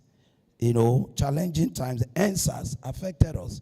The law courts were out of operation for almost 2 legal years. It happened in October 2020, and I think they were not open up till about 2021. What that means is, if I charge a client to pay in installment, I'm stuck for a while. So for almost 2 legal years, we couldn't make any money for litigation, at least from Lagos High Court. So also you have a very challenging regulatory system. Your tax to GDP ratio is probably one of the lowest in the world. It's less than 10%, which basically means that less than 10% of the money in circulation is being paid in taxes. So the government basically puts the burden on the few people that are paying. They want you to pay more instead of widening the base. If you go to most offices, you see a sticker on the wall. It's as if we and the tax authorities were competitors. And I think at this sort of forum, I think it's also good to really say that, look, 30% of what a company makes, or 32%, belongs to government. So it's in the interest of government for people to make money. I don't know how you make money from sealing up their offices. You are losing money if they don't make money. They can't even pay the taxes if they are not in business. So I think there needs to be some changes in the way we see things. But specifically to the issue of scaling up, I think scaling up has to be for profitability. You don't want to be big for nothing. And at the end of the day, you need, one, human capital. You need funding. And you also need, from a legal standpoint, to know that the more people you hire, if the more pension you pay. Legally, by the time you go beyond about 10, 15 people, you then have to be paying about 15% of the monthly salary as pension. So before you scale up, you need to know that you are going to be profitable, or else you are just going to be running a cost center for nothing. So recently I'm getting very attracted to the idea of what they call a one-man company, but I'm not allowed to do it by my board. But the long and short of it is, when you scale up, for example, your turnover below 25% by law, the new Finance Act, you are tax exempt if your turnover is 25 million. Between 25 million and 100 million, instead of paying the 32% company income tax, 30 education tax 2%, you pay 20. So before you scale up, be sure that there is profitability involved. Also, there's pioneer status for scaling up. Unfortunately for you, which gives you 5-year tax break. That means you don't pay taxes for 5 years. For you to be able to get that, you need to have at least 100 million in investment. So you're also going to scale up your capital. So those are some of the legal issues behind scaling up. Of course, if you start a business for about 18 months, you are not required to file annual returns. And I often say to people, look, as a human being, you are a legal entity. You can open an account. You can run businesses. For you to set up a company, you need to be clear why you are setting it up. Is it that the businesses that you are trying to get business for, they require you as part of the requirement for you to register a company? Is it a business that you could easily be open to liability? Because the reason why you use companies is to limit your liability, to limit your exposure. If it's a business where you are offering simple services of reading newspaper to people and they pay you, do you really need to register a company, incur those expenses? Then instead of paying 20% personal income tax, you are paying 32%. You are doing monthly filing instead of annual filing. And I think those are some of the legal issues that is worth considering when people are scaling up. Thank you. Thank you so much. Spoken like a true lawyer. Now, before we even go further, I would just like to ask, if you have a small business, you're seated in the crowd, please wave your hand. If you run a small business. So it's clear that I want to believe many of the challenges that are faced by, one small business owner are probably faced by the others, particularly issues like capital, like funding, scaling up, like we're discussing today. And these are some of the things that we're looking into. Now, sometime 2 months ago, I met a young lady in Akure, a student who runs food business and also makes clothes. And she was lamenting about the increase in the cost of gari for making a bar. And she said, small businesses cannot grow anymore. And she began to explain to me the challenges, especially with the cost of food, as a matter of fact. And that's why I'm going to move my next question to Mr. Balogun, who, has over the years been able to sustain a business that is into healthy food, not just normal food, for several years, and that business is still standing. Mr. Balogun, I would like to quickly ask you, what are some of the common challenges that small businesses face during economic downturns, especially around this time? All right, thank you. For small businesses, in climates like this, they face a lot of challenges. One, because they're not as big. They don't have, that, capital base, that asset base, that customer base. So some of the key challenges, revolve around being able to cover the cost of their operations. So because all your costs are rising, your raw materials, your inputs, and you have customers are not buying enough of what you are offering, and so it becomes challenging to cover your cost of operations. So even though you are selling, but you are not selling enough to cover your cost of operations, and that is somewhere you want to really put your attention on. So you have to look at your margins, your products. Are they effectively priced? Your products, can you restructure how you make them? Can you do volume adjustments? Do you need to increase the price? For example, right now at SoFresh, we do a monthly evaluation of our pricing. We look at the prices every month because things are changing perpetually. And it does not always mean that you're going to increase your prices, because also another challenge is in these economic times, customers are continuously prioritizing. They're asking themselves, should I buy this or should I buy this? Should I buy this brand or should I go out for another brand? So you have to look for ways to protect your margins. That means the profit you put on your products while still keeping your price, reasonable. I mean, the other challenge is also staffing. So it becomes more and more difficult to keep your staff, especially as a small business, because they also are suffering from the economic challenges. So they are looking for more money. They are looking for better opportunities. Some people will even look at themselves and say, oh, you are paying me a salary of 40,000. If I go on WhatsApp and I sell shoes, if I sell 10 in a month and my profit on each is maybe 2,000 or 3,000, I can make that 30,000 you are paying me, but I'm not paying transport, I'm not leaving my home. So even to keep staff, can become a challenge. So again, you want to be creative around how do you keep your staff? How do you reward them? And again, it goes back to how much money you're able to earn for the business. So it just means that as a small business in a challenging time, you have to become very efficient. You have to look at every aspect of your business. So I would stop at this one and say those are like two key challenges I think that businesses feel. And it's important that you look at each of these areas and ask yourself, where can you make adjustment to improve on how much money you're able to make on each product. And again, the last thing I didn't talk about is customers. So at this point, I said customers are constantly evaluating. They're asking themselves, should I buy a juice from SoFresh, or should I just drink water? Should I buy a juice from SoFresh, or should I just, take a packaged juice? I know packaged juice contains maybe 2% fruits, but I have to also look at the costs.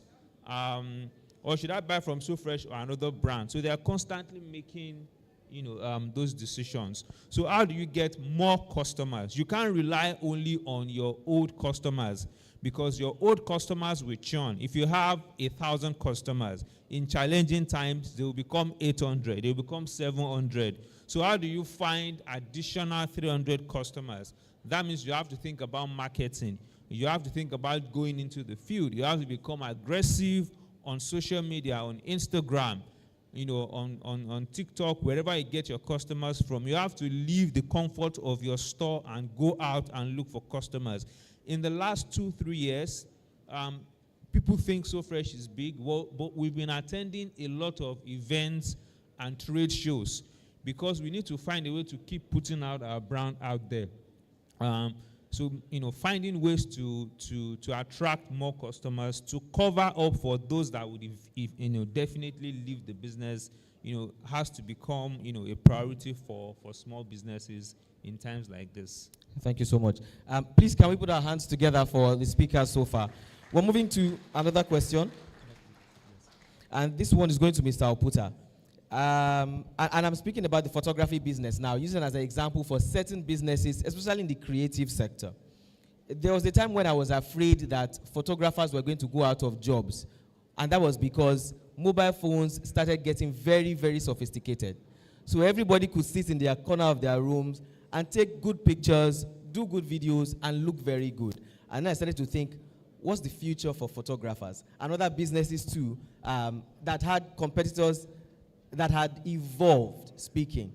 So, Mr. Oputa, I'd like you to, while thinking about that, please tell us as the CEO of Studio 24, what strategies have you found most effective in scaling your business during challenging economic times? And you think that other industries too can learn from, still remain relevant, and definitely continue to scale and improve? Okay. Good afternoon, everybody. First of all, I'm glad to be here, and I'm glad that the Lagos State government has sent so many representatives to a business-related event. I'm very sad that I saw so few hands as potential business owners. I'd like to encourage every person who is in government, who's working somewhere.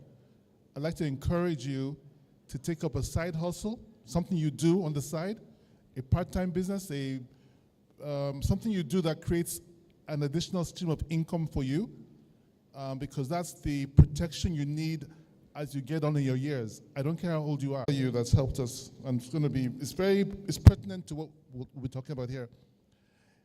As a younger person, my grandmom was always raising several other children at home, at her kids that she's, and my mom says when she was also a child, there were always children at home. And so I asked my grandmother this question: Grandmom, you have an only child, my mom, but you're treating other children almost better than my mom. What's the reason? What's behind this? I said, my son, when you have one of something, and your heart is there, evil eyes are concentrated on that thing you have. It's a deep spiritual lesson, and I'm sure many of you here understand this very well. So she says she keeps other children and trains them well and loves them like her daughter, and that way she's protected. Now, I brought this into business.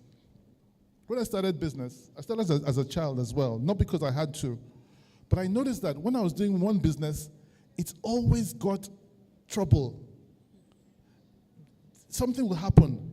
When it was only out, I'd be awake at night. Something would happen.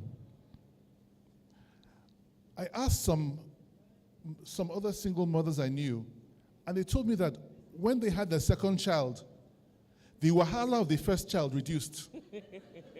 Mothers know this. So truly, there's something troubling the only child. There's something troubling the only business, especially in a highly spiritually charged environment like Nigeria.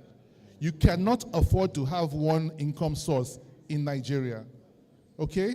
And if you have one child, please adopt. Have a second. If you cannot have a second child, adopt. All right? Okay. They're not coming. Okay. Two of them. Two of them. Okay. So having said that,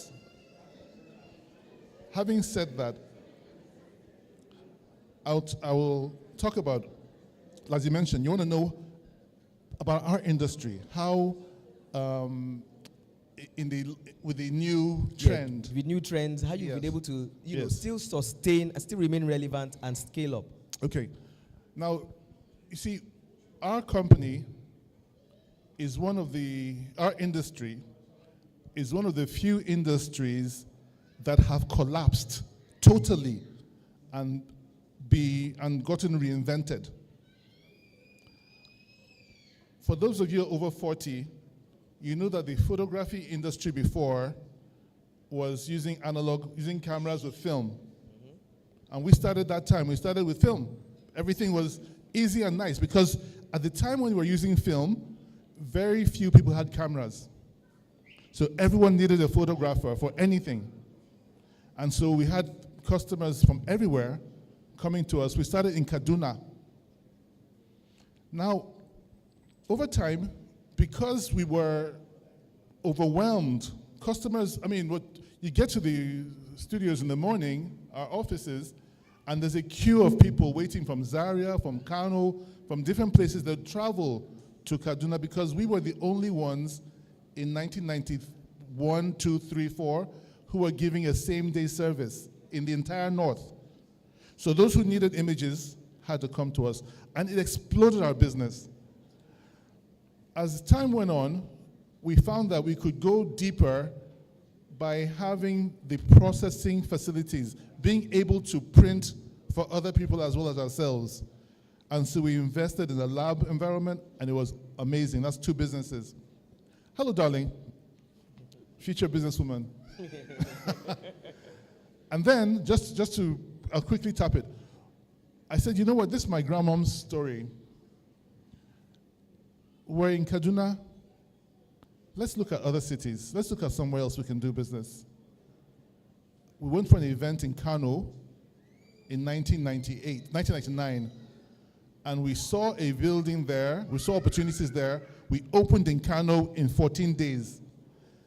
Kano was our first outlet out of Kaduna 25 years ago. We opened in Kano. We're still there now in Kano after 25 years. Now, 3-4 years down the line, digital photography took root. As digital photography took root, and most people now could own the camera, didn't have to pay for film. So what happened was, we had analyzed our industry very well. We knew that there was the photography side of it where people would come because they feel good. They want to come and take a picture. They're with their friends. Someone is visiting. We call those incidental pictures. And that market of incidental pictures was the biggest market in the world. It collapsed because the selfie has taken over the incidental pictures. But there are other commercial areas in photography which grew the minute the selfie collapsed. And that's the passport pictures, which you have as official pictures. You have the portrait. Event photography. And the event photography is the biggest market for any photographer today because every single human being has an event a year. Every single human being has an event a year, at least one event a year. I don't mean events outside, even in the studio, a photo shoot. So, if anything, by focusing on what we can do, what is important, we've been able to expand our business several-fold. Now, also because of that, my grandmoms matter. And because of something else which I want to tell you now, I don't have the time. I'm taking too much of people's time. Okay. How much, can I say one thing? Okay, very quickly. Okay. Now, if you are a small business owner and your business is thriving, our country is awash with money that is not earned legally. So, as long as you have any nation, not just Nigeria, in Colombia, in Mexico, many countries have a lot of people that have money they didn't earn legally. Now, people with that kind of money get bored very easily. And if your industry is picking up, those people come in, they're bored.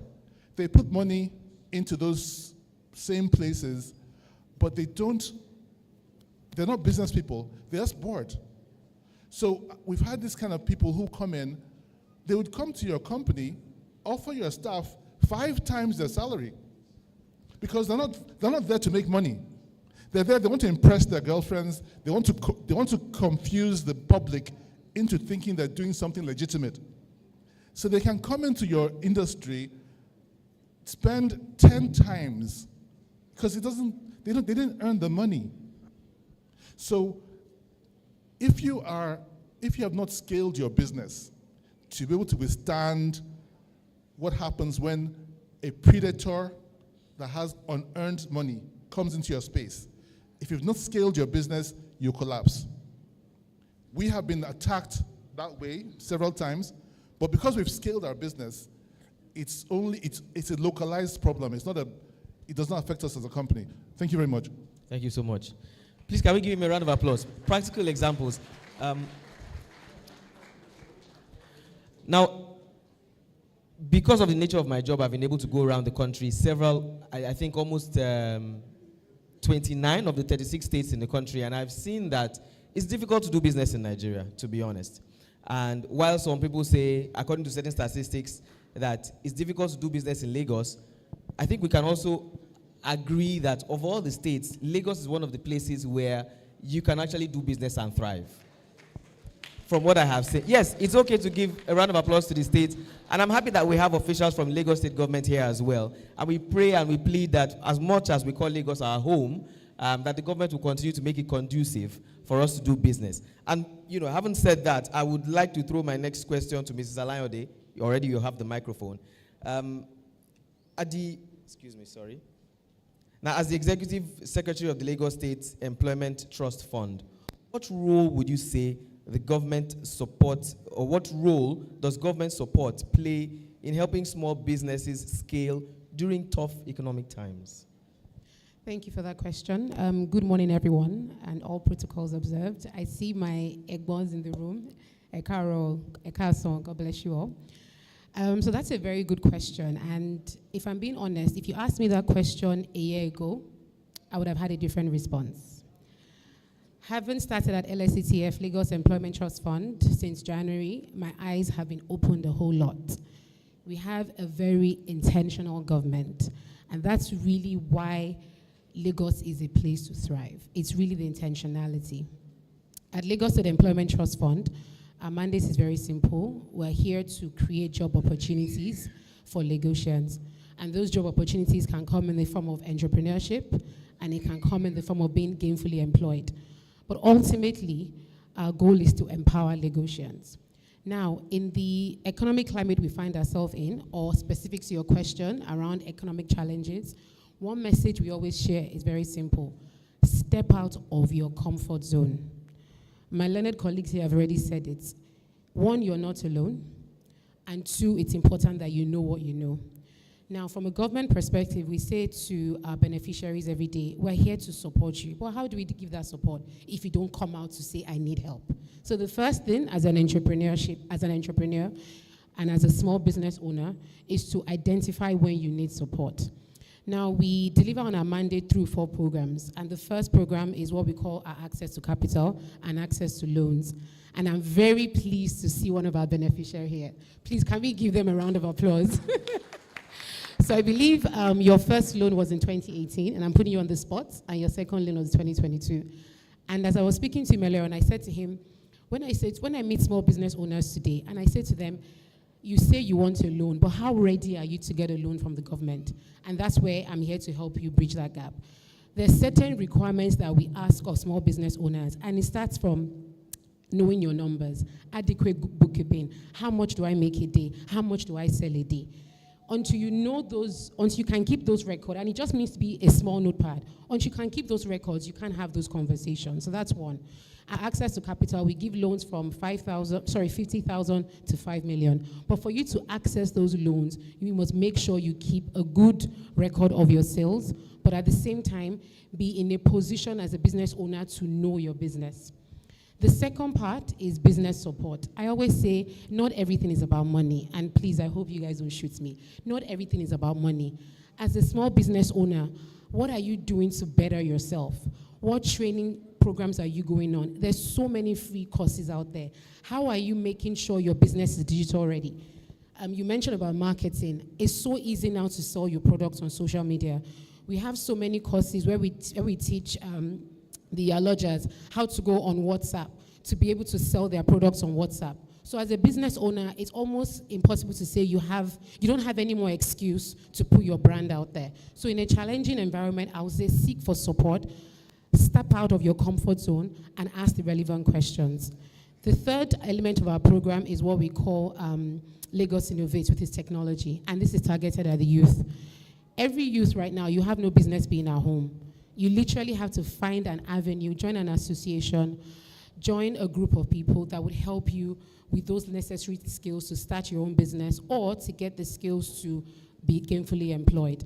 And Lagos Innovates, we had a program yesterday where we pulled in a room female funders, female founders, and investors. And it was such a successful event. It was targeted at women, so the only other woman on the panel. But one of the ladies said to me, and she said, I'm thankful for organizations like LSETF because of the support. But even as a business owner, it's important that I know what I know and I stand by what I know.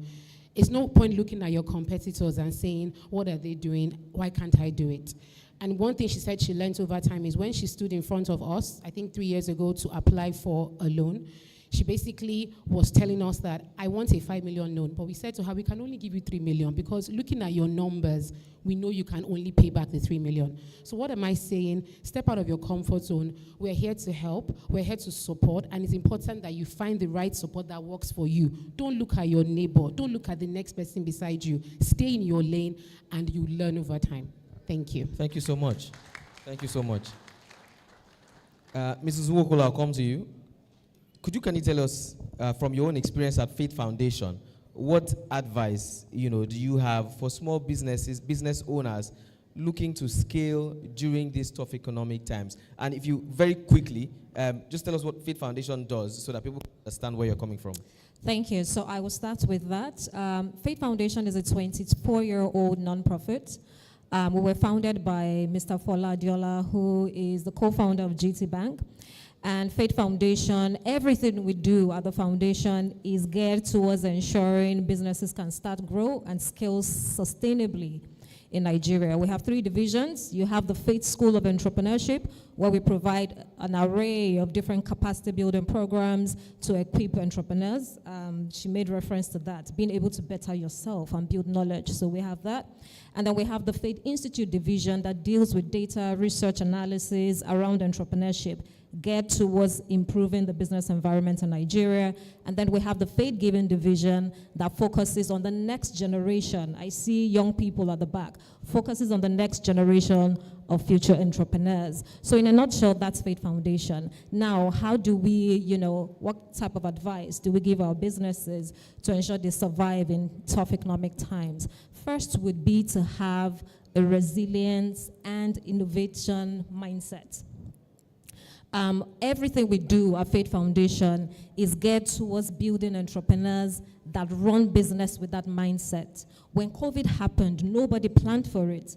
Nobody saw that coming. But if you are constantly in that mode where you know that anything can happen and you are not reacting in a way you're even, living above that, it puts you in a better position as against you waiting for things to happen and then you go under. So we strongly emphasize, running business with a resilience mindset and an innovation mindset. And when we talk about innovation, a lot of people think it's technology. Innovation is simply saying, how do you look at things differently? How do you think about a problem differently?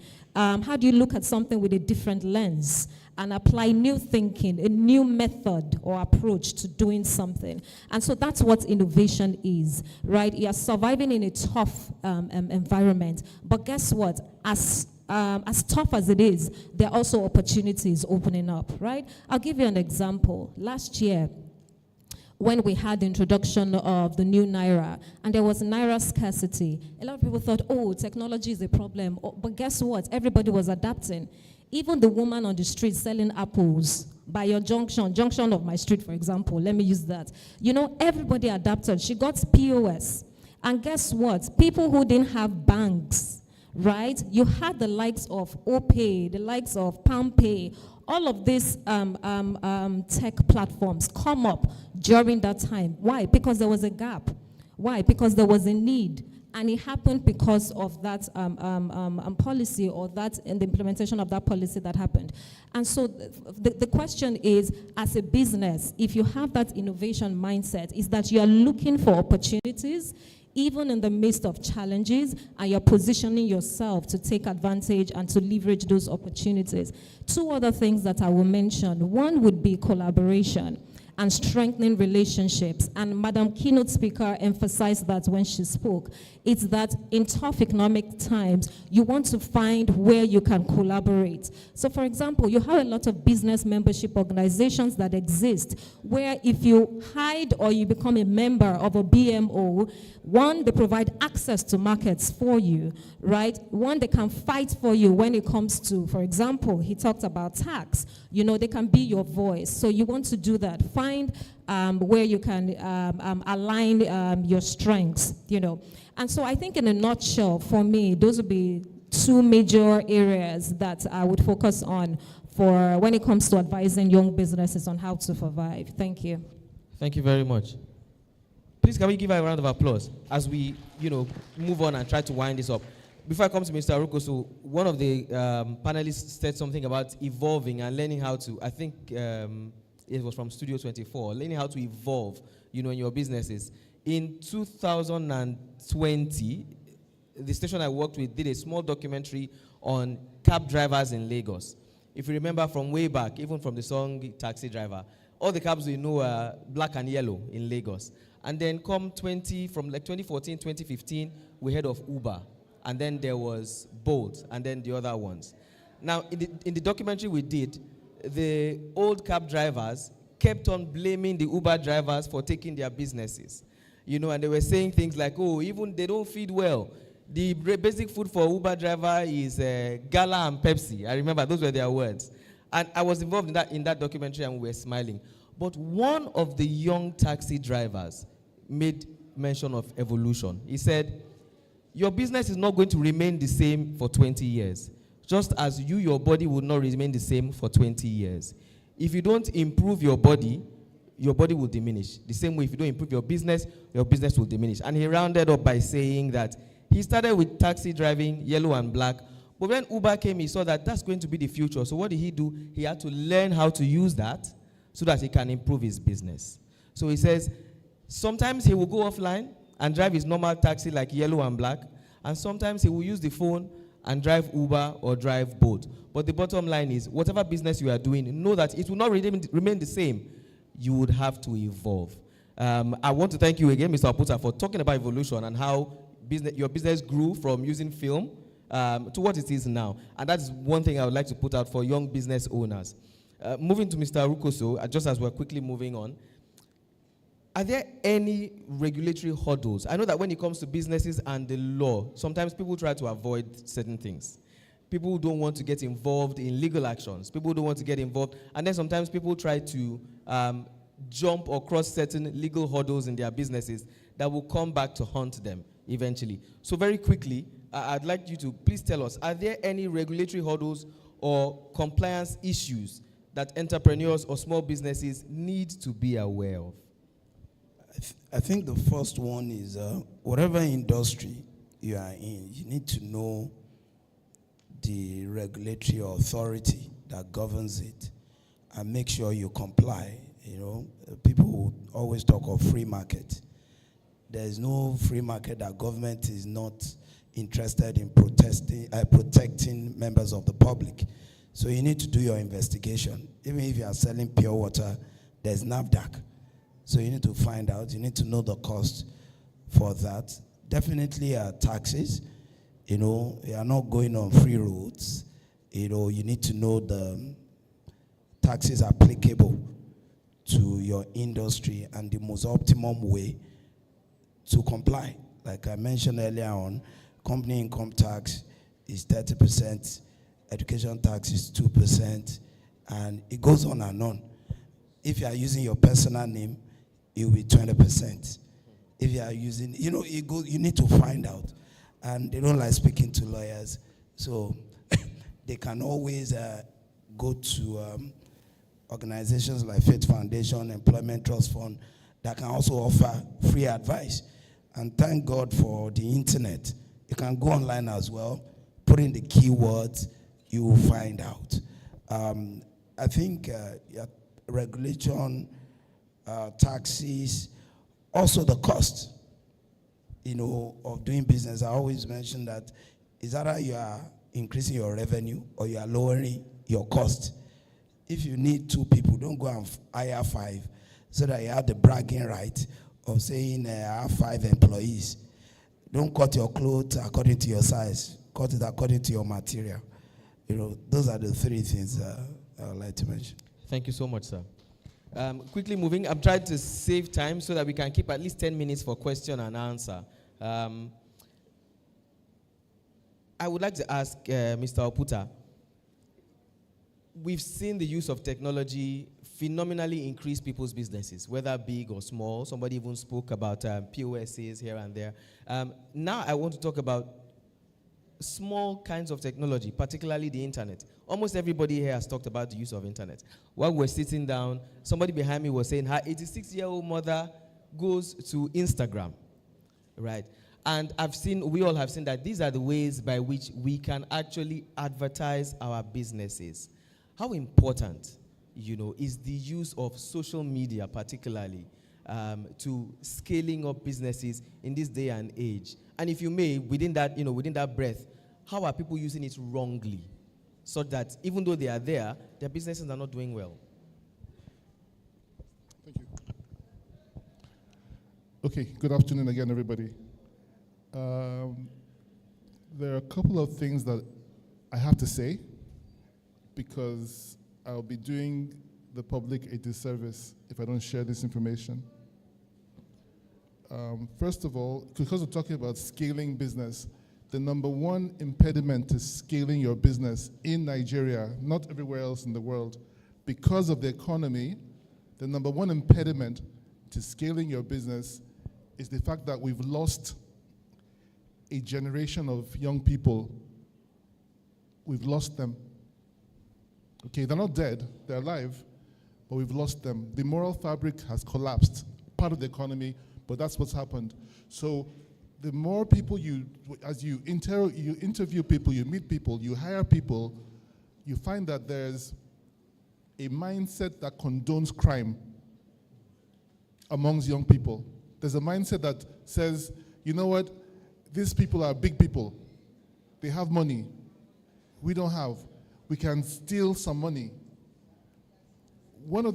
Just because of what you said about the internet and things, most of you know that if you've read the stories, in some outlets of ShopRite, some staff took in their own POS. Staff took in their own POS. Across the country, staff will tell you, oh, the POS is bad. You can transfer to this account. We will pay it to the company's account later. The scams, the amount of scamming that's going on today in our local business places because of the collapse of essentially the moral fabric of our society and the value system. Now, it will take a whole day for us to even interrogate. I do have some background to that, but we don't have enough time about that. But what it means is, because the collapse of this fabric has happened, it means that employers have two jobs. Nigerian employers have two jobs. The guy in America or Sweden or Japan hires somebody who comes with an already sound moral background. So what we used to call good home training as we were kids, the good home training, which is lost now, the employer's first job is to try to get people back to the understanding and getting proper orientation about what is good, what is decent. The typical employee in today's circle, like I said, has no problem in watching, not only stealing, but watching others do that and not talking and keeping quiet. You're okay with, but I didn't steal. It's only them that stole, but you didn't report it. And it's so for the threat to businesses in trying to scale across board because for now, if you're a business owner and you have one business where you operate from yourself, you're less likely to have those things go on outside your watch. But the moment you have scaled into other zones, locations, and staff choose by way of the internet, because a lot of them have their own chat groups. They have chat groups of crime where they coordinate and plan things together. This happens live. So in that aspect, there is a downside. But on the upside, the volume of sales you can generate because of referrals, because of information technology, etc., trounces. I won't go more than that for now. Okay, thank you very much. There's one small thing I want to say. Small? Okay. Okay, this one is going to help you guys who are scared of scaling. I was scared too. Okay? I learned something from MTN. I'm not advertising MTN here. But I learned something from MTN. MTN needed to scale, but the regulatory authorities put a peg on how much you can scale without the attendant technology being in place. And they put a fine for any of those any technology person who wanted to scale without having enough masts. MTN took the risk and scaled either way without having enough masts. It was illegal. They paid a fine for it, many fines for it, but they scaled. And the service, when you scale, because you have to scale, your service levels will drop. You cannot scale, you cannot think you will scale and have the same service levels in a country like ours yet. We don't have that infrastructure in place yet. So MTN's service crashed. And I started using 3 phones. Most of us started using 3 phones because the service was horrible. But when it scaled to a certain level, it then was able to use its new position and new income to improve its service. So scale first, know that you're going to have some drops in your quality. As you get the scale and capacity, improve your service. Thank you. Thank you very much, sir. And the final question I would ask will go around, but we would have to take that in at the most 1 or 2 minutes. While we're doing that, please, if there are any questions that you would like to ask any of the panelists in the next 10 minutes, please prepare your questions. We will take them, not more than 4, depending on the time we have. My final question to everyone, I'll pass the microphone around. Of course, after scaling your business, after doing your business, you want to know if you are succeeding, if you are making success. How do you measure success when scaling a small business in challenging economic times? Are there any key performance indicators or metrics, that small businesses, business owners should pretty much focus on? We'll start from Mr. Balogun and then we'll go around. All right, thank you. I think that's a very direct question and a very important point as well. For any business, small, big, medium, you have to measure your numbers. And so you have to track everything in your business, from how many customers you get on a daily basis, how many sales you make on a daily basis, what are your profit margins this month, next month. So you track all your numbers and you compare their growth. You can do it month on month. You can do it every quarter. You can do it every weekly. Okay, last week I serviced 25 customers.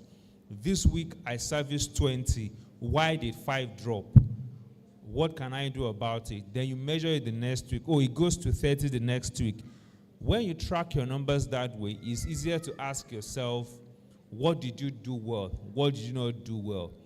Also, when you track your numbers for over a period of, let's say, 1 year, you begin to see patterns.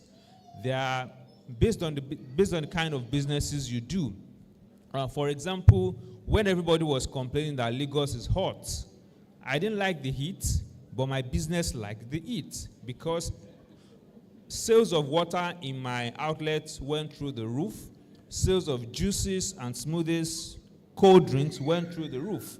So I liked it when I looked at my numbers, and because I always expect that, I can prepare for it. So what tracking your numbers also helps you to do is to analyze your business and prepare for those times, that your business are down. There will also be times that if you study your numbers well, you will know when your businesses are down, and then you can prepare for that period. You can, launch new products. You can launch, new, market initiatives. So I'll say, for you to know when your business is growing is for you to track your numbers over a period of time and compare it to, different periods. And there you see the growth, you see the trajectory, and then you can, make adjustments, make improvements. You can even know what products are doing well. So you are tracking how many of these am I selling, how many of these am I selling. So let's say you're selling shoes. You have covered shoes, you have sandals, you have slippers. If customers are coming to you more for slippers, then you want to know why. You want to sell more of the slippers. So there are so many numbers you can track within your business. And as much numbers as you are able to track, the more you're able to identify where the growth opportunities are, and continue to leverage and focus on those areas.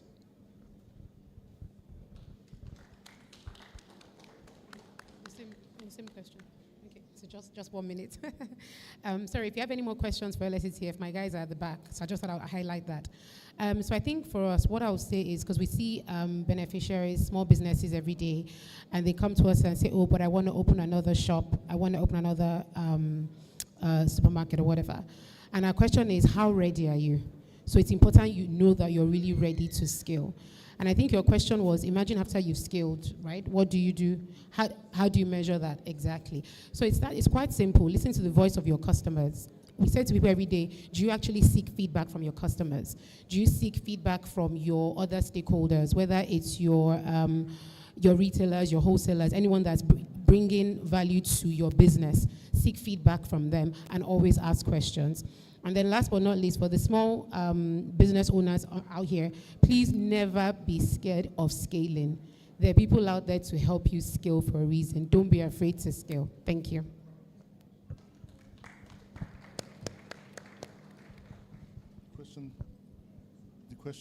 Same question. How do you measure success in our business? Okay,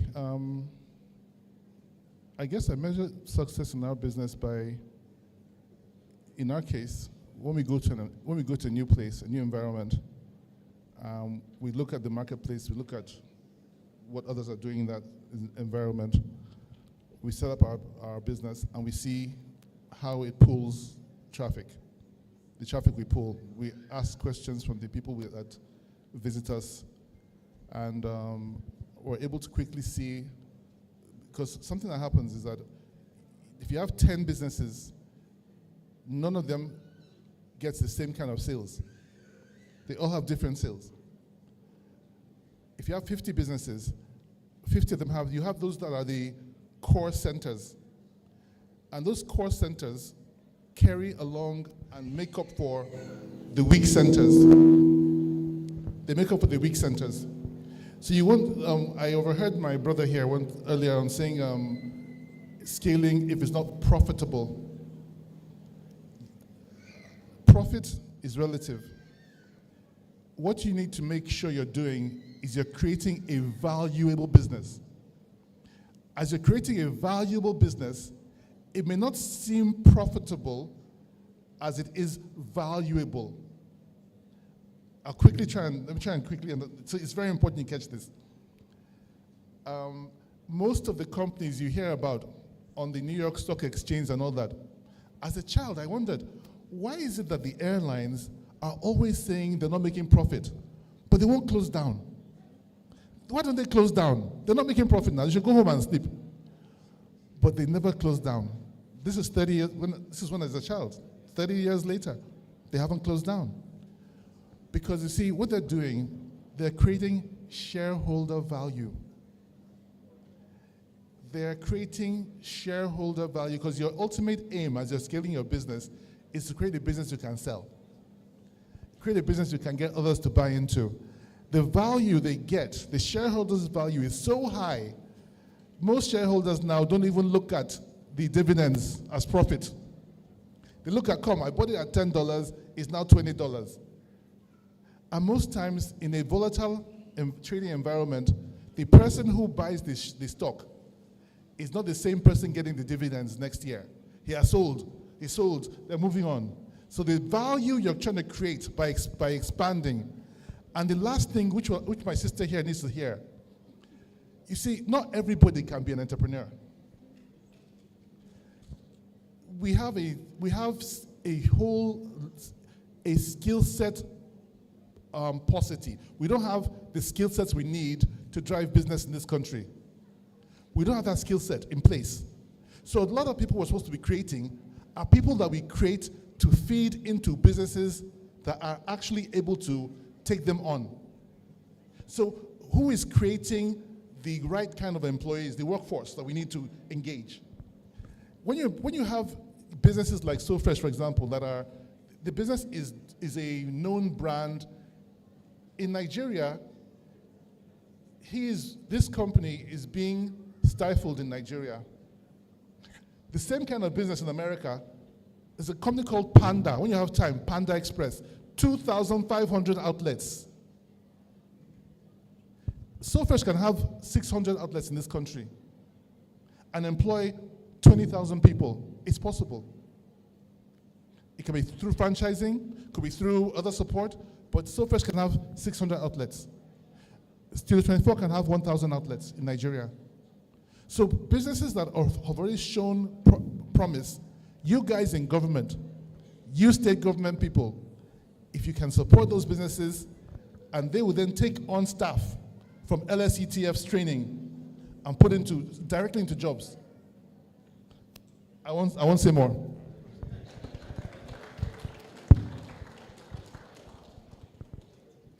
I think the question was, how do you measure success?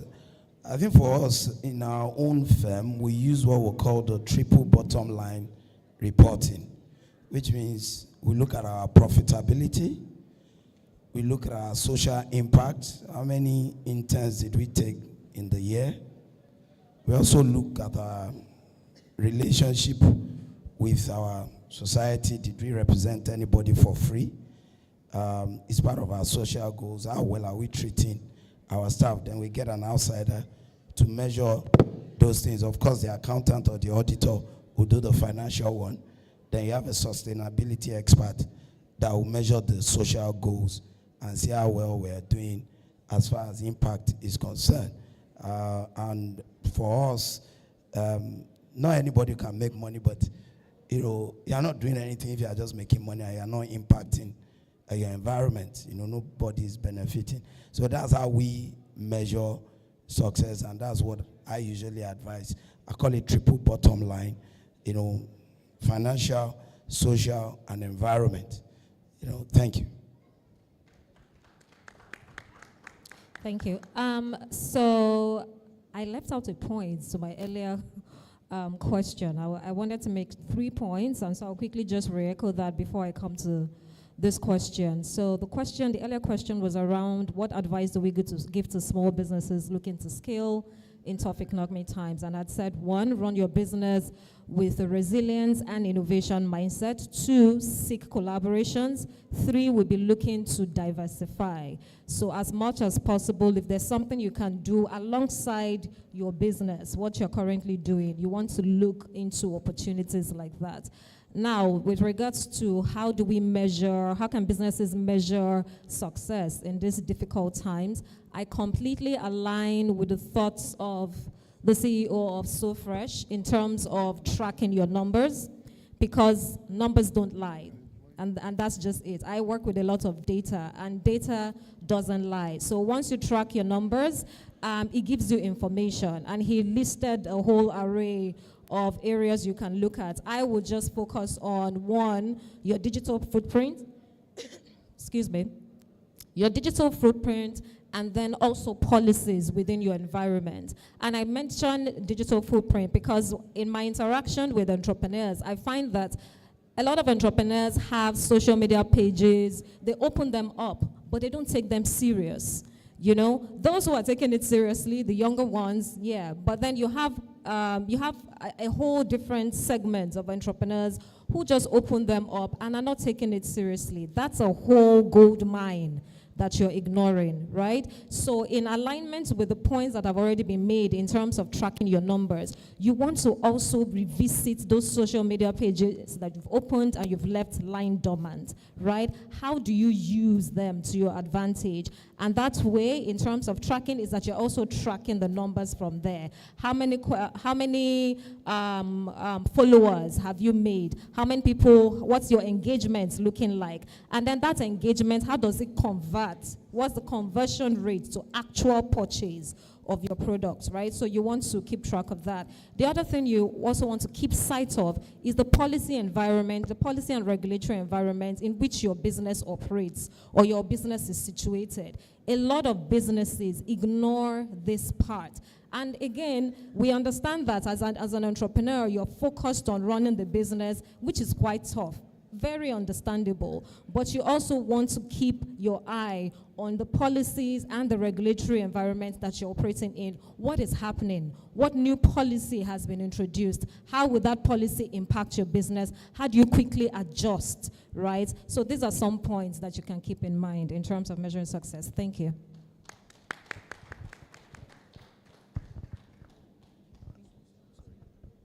Thank you so much. This will be the end of our panel session. One question. Okay, thank you so much. I've been given the chance to take questions. I would only take the questions that came from the students. And they did ask interesting questions. I would not leave the, I would take the answers offline. So just 3. We will not answer them here, please, because of the time we have. I would quickly read them. I wasn't going to take them, but when I saw the questions from the students, I was touched. Just 3 of them. The first one says, at what age do you advise a student to start making money and will not be distracted academically? A very interesting question. If I had known earlier, I would have asked this question when I was in school. The second question is, and the person says, my question is, how does a student balance the complex and cumbersome nature of his or her school activities or curriculum with their business ideas or initiative? Another fantastic question. I went to a military secondary school. There was no chance for business. We just had to go to school, come back. Some of my colleagues are police officers, soldiers. We didn't do business.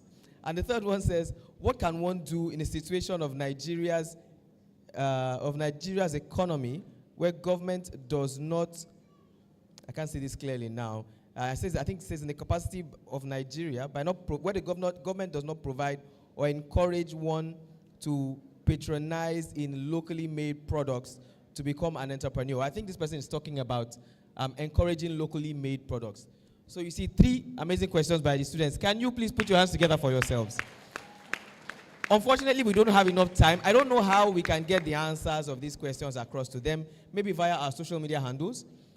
So you can reach out, go online, check for So Fresh, social media handle, check for Studio 24. Would you like to give out your social media handle so they can reach out to you, ma'am? Okay. I would just. It's very simple. Just type in LSETF.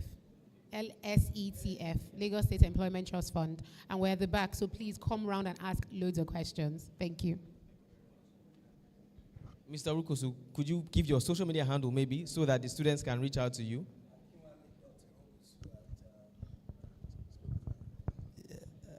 I think it's Instagram, akinwale.irokosu. That's it. You can find us, Faith Foundation, everywhere. We're all on all platforms. Just reach out. Yes, FATE, thank you. FATE Foundation. We're everywhere. Thank you. It's never too early to start. Young kids out there, I started when I was 11. I can't ever regret it. 11 years old, it was fun. It's never too early. Thank you so much once again. We would like to, on behalf of the panelists, my name again is Bernard Akede. We would like to thank you for giving us 1 hour of your time to listen to their own experiences and to learn. And as we leave, I would like to say, like Mr. Oputa said, the earlier you start, the earlier you would fail, the earlier you would learn to succeed. So to the students, it's never too early. As long as you have the opportunity, start. And if you don't have, create the opportunity, but start anyways. Thank you so much.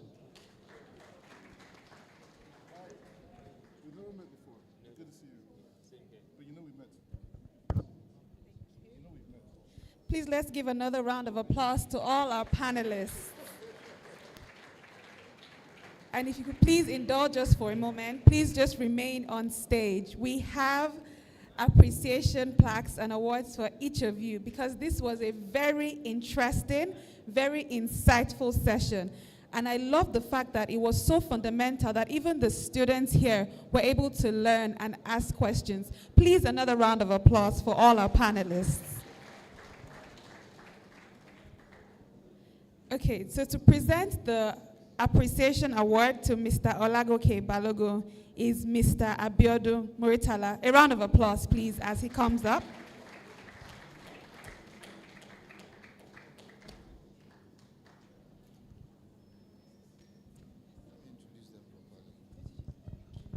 I want to introduce him properly. Don't worry. This is Mr. Abiodun Muritala. He's the Accountant General of Lagos State and Permanent Secretary. We call him Baba Olowo in the body. Everybody has to go to him to get any money out of the government. So I made sure he came here today so that you will know him. Thank you very much. Thank you, sir.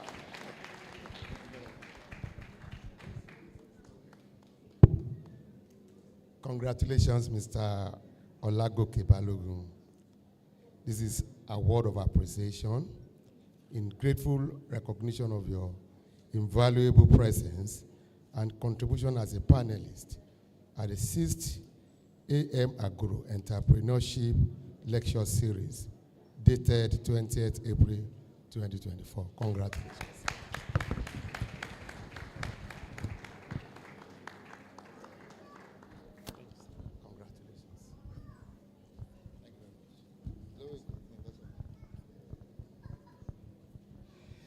The next person that will make the presentation is Mr. Kamal Olowo-Shago, the Permanent Secretary, Lands Bureau. He's the one that took my job.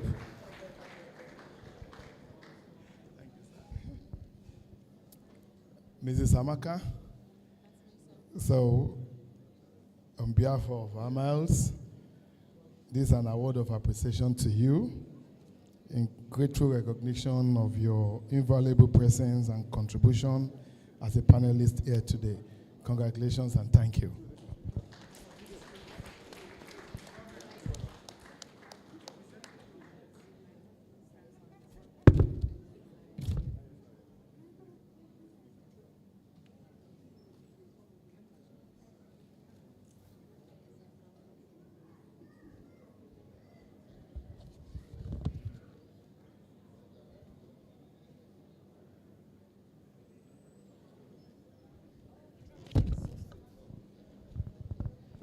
The next person to present our award to Mr. Akinwale Irokosu is our very, very, very vibrant Mrs. Olubusola Busi Abidakun. MCIPM. She's the Permanent Secretary, Ministry of Establishment and Training.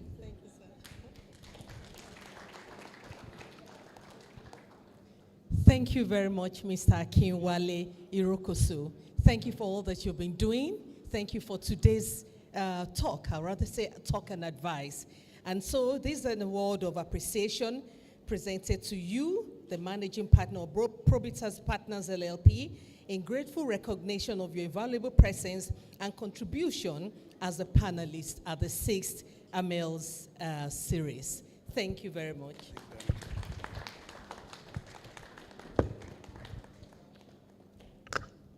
Okay.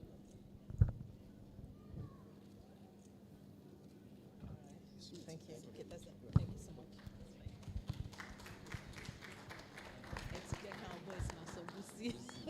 Don't call her Busi if you work for Lagos State government. If you don't work for Lagos State government, you can call her Busi. The next person that will make a presentation to Mrs. Fisayo Alanyode is our very own doctor, the special advisor to the governor of Lagos State on EGIS and urban development, Dr. Olajide Abiodun Babatunde.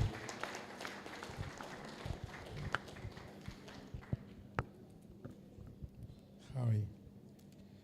So, this award of appreciation presented to Mrs. Fisayo Alayonde, Acting Executive Secretary of LSETF, is in grateful recognition of your invaluable presence and contribution as a panelist today. Thank you very much. We really all do appreciate you.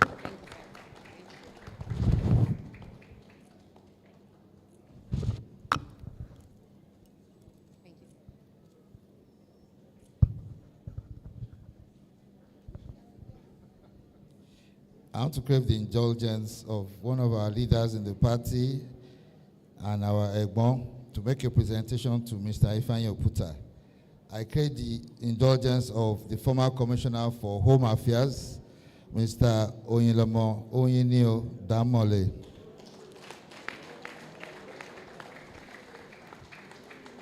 Oyinio.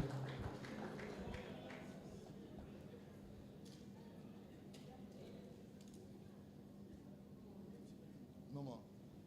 Okay, well, instance,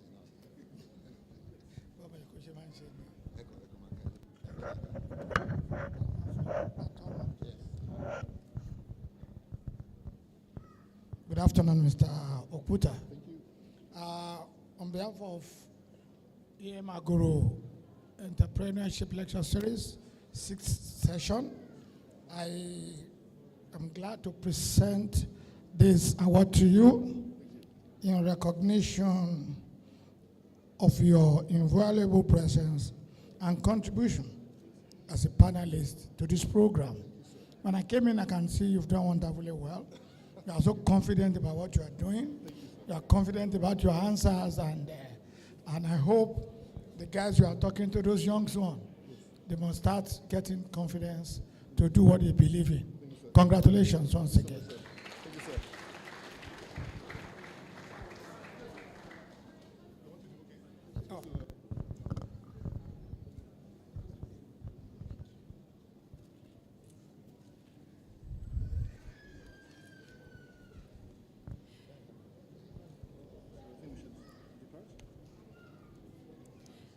Now, I would like to have a group photograph of all the panelists with the Lagos State Head of Service, Mr. Bode Agoro. A round of applause, please.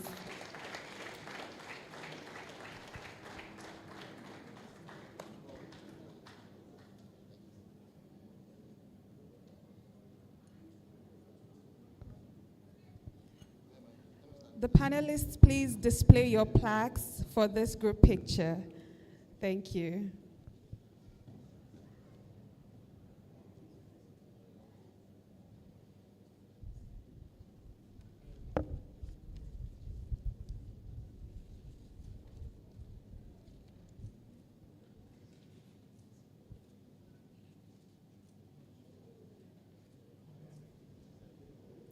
Thank you very much.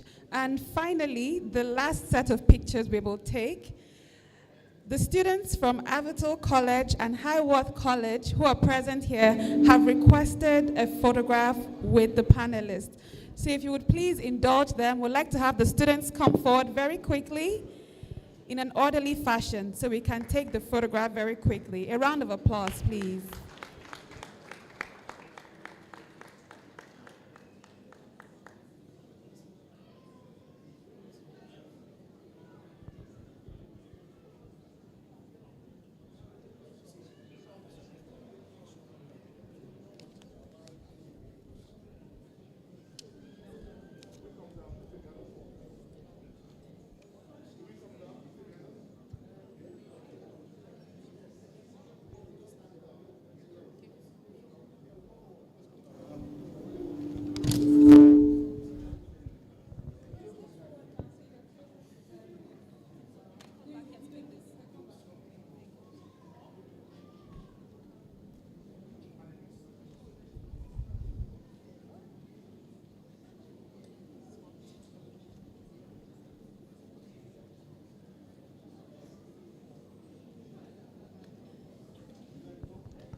Thank you so much to the students of Avital College and Highworth College.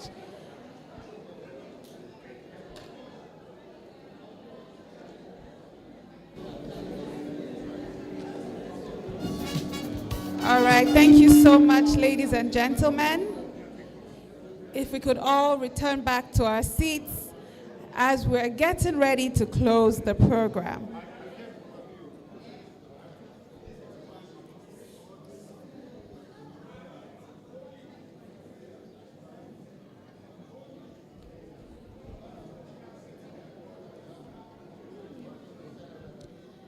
Ladies and gentlemen, distinguished guests, at this time, I'd like us to acknowledge the presence of some of our dignitaries who are also present with us and have just recently joined us.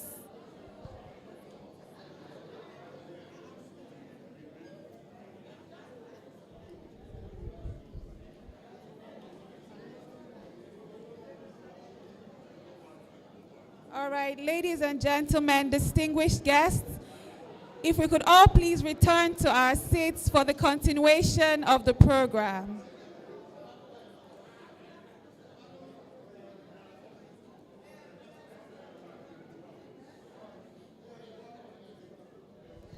Ladies and gentlemen,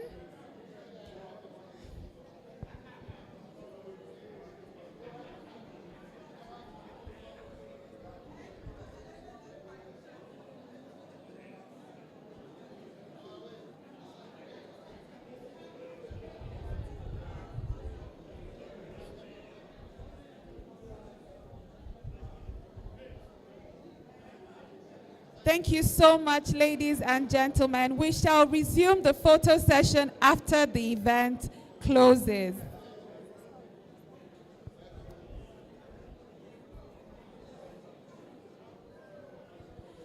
All right, ladies and gentlemen.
Ladies and gentlemen, thank you so much for staying with us till this time.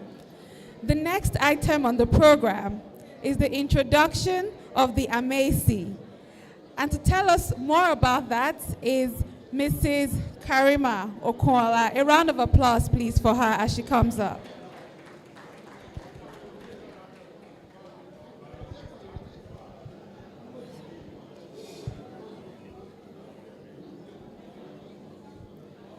Good afternoon, everyone. Standing on all current protocol. Okay.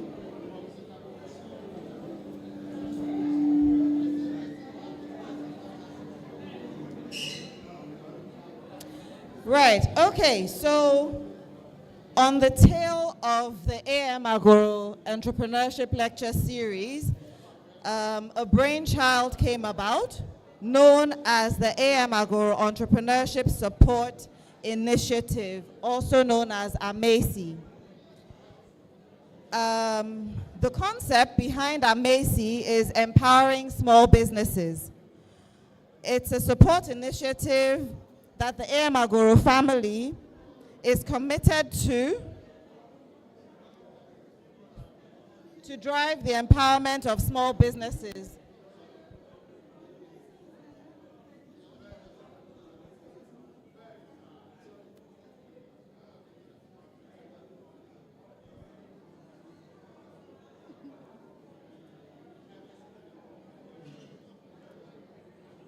Ẹ káàsán gbogbo ẹ̀yin ará ilé o. Ẹ jọ̀ọ́ ẹ bá wa jókòó ètò wa ò tí ì tán o.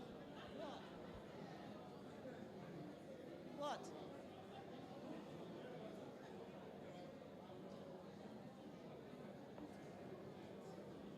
You tell me.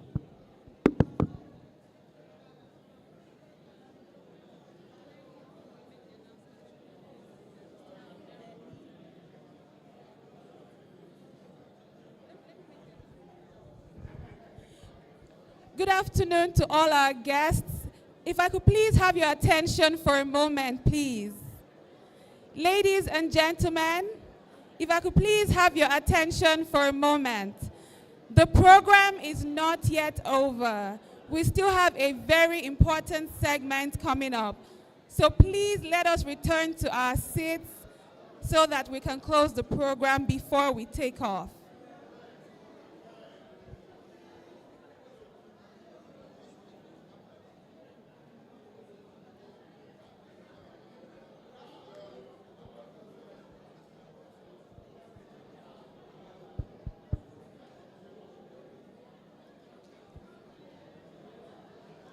Ladies and gentlemen, please let us return to our seats so we can continue with the program. Please let us all return to our seats. This program is not yet over. We have a very important segment that we're yet to do.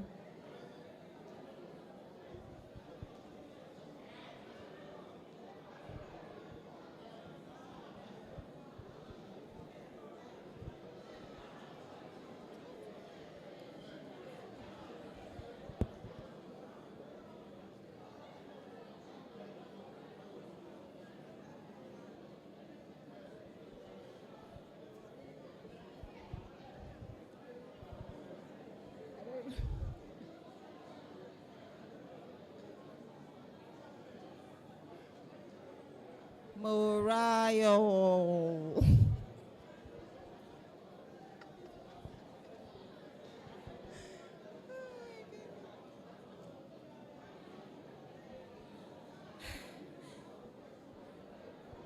The AM Agoro Entrepreneurship Support Initiative is driven by the empowerment of small businesses, offering comprehensive suite of support mechanisms. The initiative is uniquely positioned to foster growth through a combination of entrepreneurship lectures, AMLs,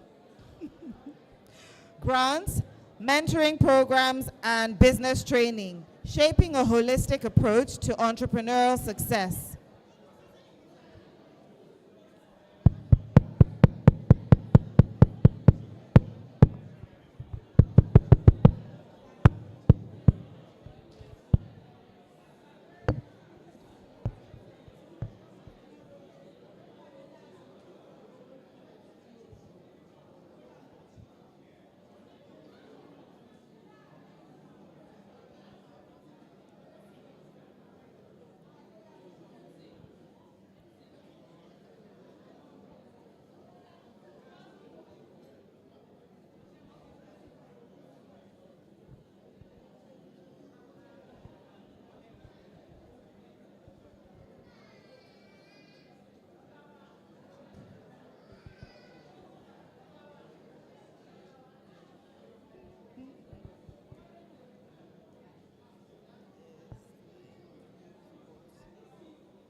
Thank you everyone for joining us this afternoon. My name is Karima Okwala, and I'm here to introduce you to an initiative that was born out of the Agoro Entrepreneurship Lecture Series. The Agoro Entrepreneurship Support Initiative is a dedicated force in the empowerment of small businesses, offering a comprehensive suite of support mechanisms. This initiative is uniquely positioned to foster growth through a combination of entrepreneurship lectures, such as AMOs, grants, mentoring programs, and business training, shaping a holistic approach to entrepreneurial success. The first AMACI happened last year at this same venue, and this is the second edition of the AMACI. The objectives of the Agoro Entrepreneurship Support Initiative include promotion and nurturing entrepreneurship by providing financial support and resources to emerging businesses in diverse sectors. Contribution to the economic development of Lagos State by supporting small businesses and startups with growth potential. Generating employment opportunities by supporting businesses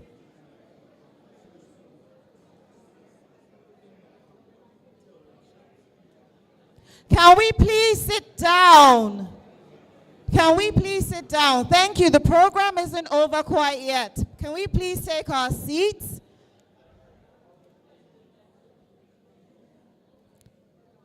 Can we all please sit down? Thank you. The program isn't quite over yet. We appreciate your time, but the program isn't quite over yet. Can we all be seated, please? Thank you. We appreciate your presence. Thank you so much. My name is Karima Okwala. I'm a great-grandchild of the late A.M. Agoro. I'm here to introduce... Thank you. I'm here to introduce another initiative that comes off the back of the lecture series.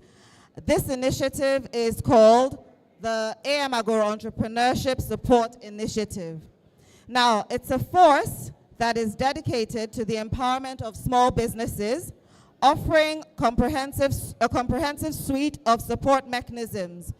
The initiative is uniquely positioned to foster growth through a combination of entrepreneurship lectures such as AMOs, mentoring programs, business training, for shaping a holistic approach to entrepreneurial success. The objectives for AMACI are promotion and nurturing of entrepreneurship by providing financial support and resources to emerging businesses in diverse sectors. Contributing to the economic development of Lagos State by supporting small businesses and startups with growth potential. And thirdly, to generate employment opportunities by supporting businesses that have the potential to create jobs and contribute to the local employment rates. The main pillars behind AMACI are the AMLs, the lecture series, to provide grants for small businesses, mentoring programs, business training initiatives, and so on. Through the AMACI, we hope to impact small businesses through knowledge enrichment, financial empowerment, and creating a holistic support system for them to grow their businesses. In summary, the A.M. Agoro Entrepreneurship Support Initiative is emerging as a dynamic catalyst for small business success, intertwining specialized education, financial support, mentorship, and training. This comprehensive approach reflects a commitment to nurturing a resilient and thriving business community, laying the groundwork for sustained entrepreneurship excellence. With us today, we have two members from last year's AMACI program. They've also got stalls there today. You might want to check them out. We have Bim Mumi Enterprises. She specializes in holistic spices and nutritional supplements. We also have Spa Pampering, which is a customized spa treatment service So thank you for joining us again. We will shortly be presenting the grants to the winners of the Macy for this year. Thank you very much.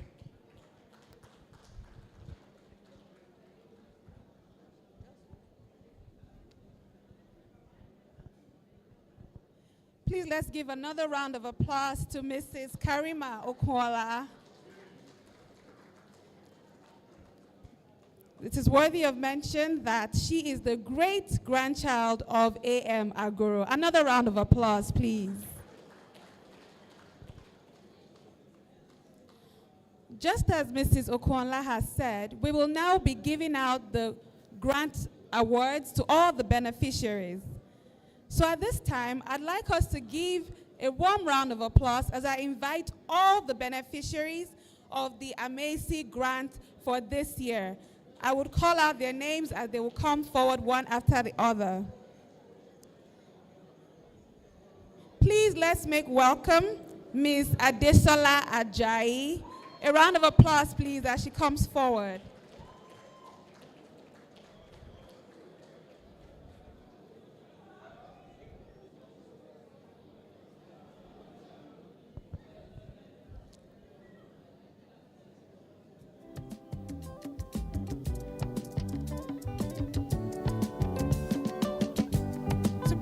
The award to Ms. Desola Ajayi is the Director General of the Nigerian Tourism Development Authority, Otumba Folorunsho Koka. A round of applause as he comes up, please.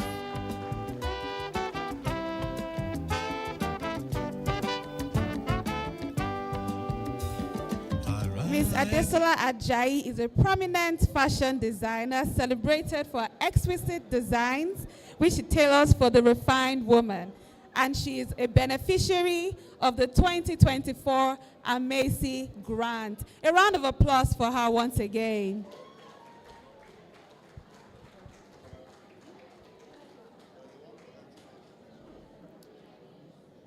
The next beneficiary is Ms. Rachel Adeoti, the Creative Director of Raise Gloss. A round of applause for Ms. Rachel Adeoti as she comes up.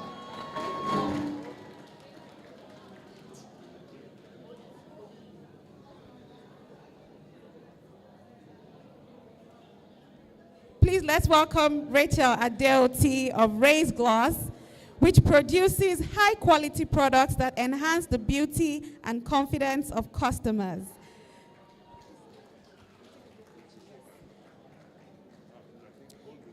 Coming up next, we have Oluwatobiloba Gani Adeshino as the next beneficiary of this year's Amacy Grant. A round of applause, please.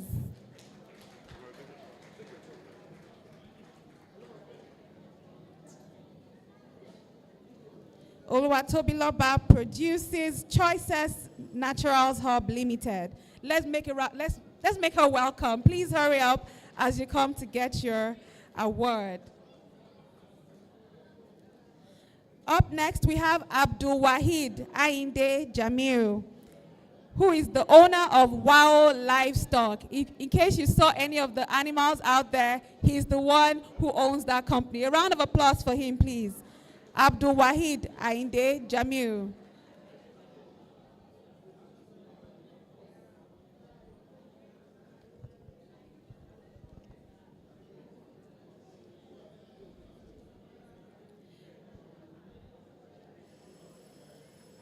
Can we have Mr. Abdul, please come on stage very quickly. Coming up next, we have Itunu Ajala, the founder of Itunu Beauty Place. A round of applause for her, please, as she comes up to receive her award. Miss Itunu Ajala. And finally, we have Samuel Oluwaseyi Ajala, the founder of Samkill Perfect Touch Pro Cleaning Service.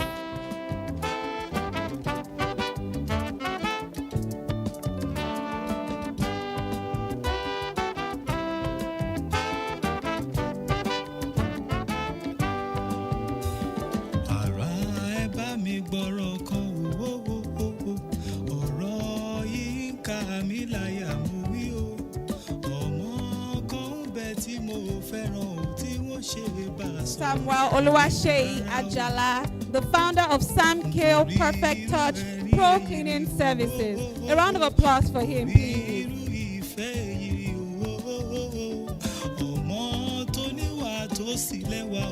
Can we have all the beneficiaries come together for a group photograph very quickly as well?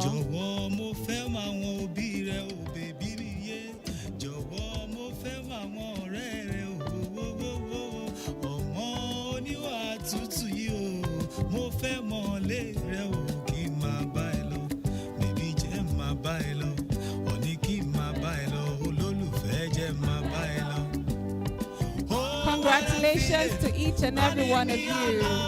We hope to see you on Forbes list going forward and as future billionaires. A round of applause for all our recent grant beneficiaries. You can please return to your seats at this time. Thank you.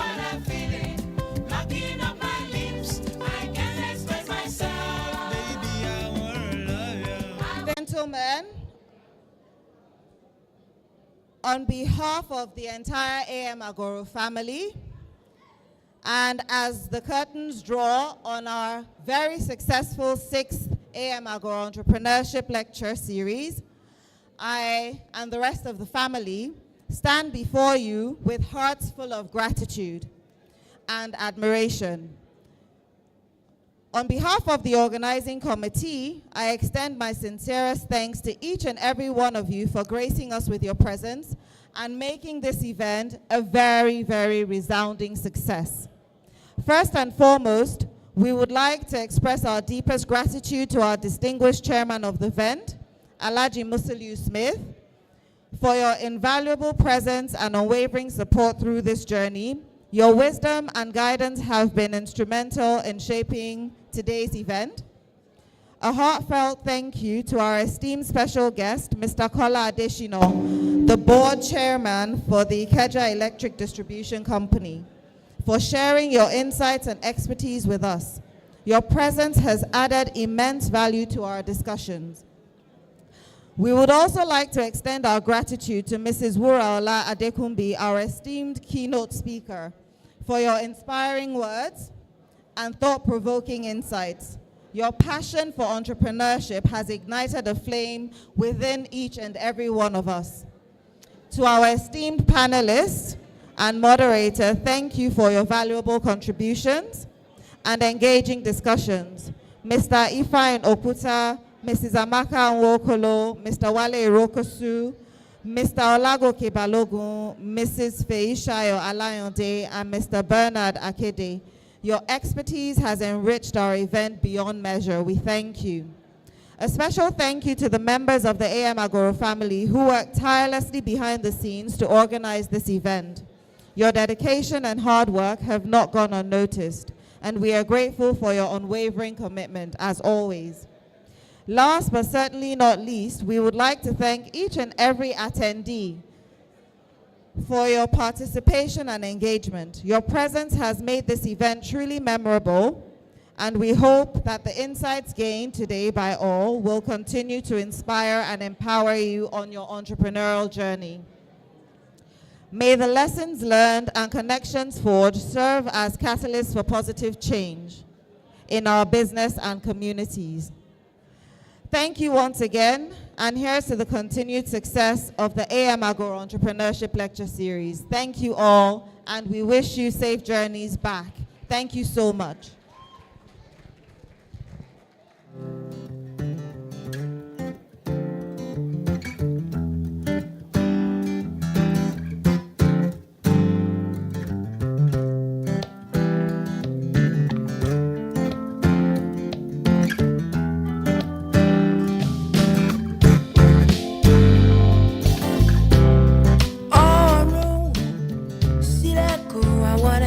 Talk with you all. Nítorí rẹ̀ mo ṣe lọ́lá, nítorí rẹ̀ mo ṣe ń ṣoge, nítorí rẹ̀ mo ṣe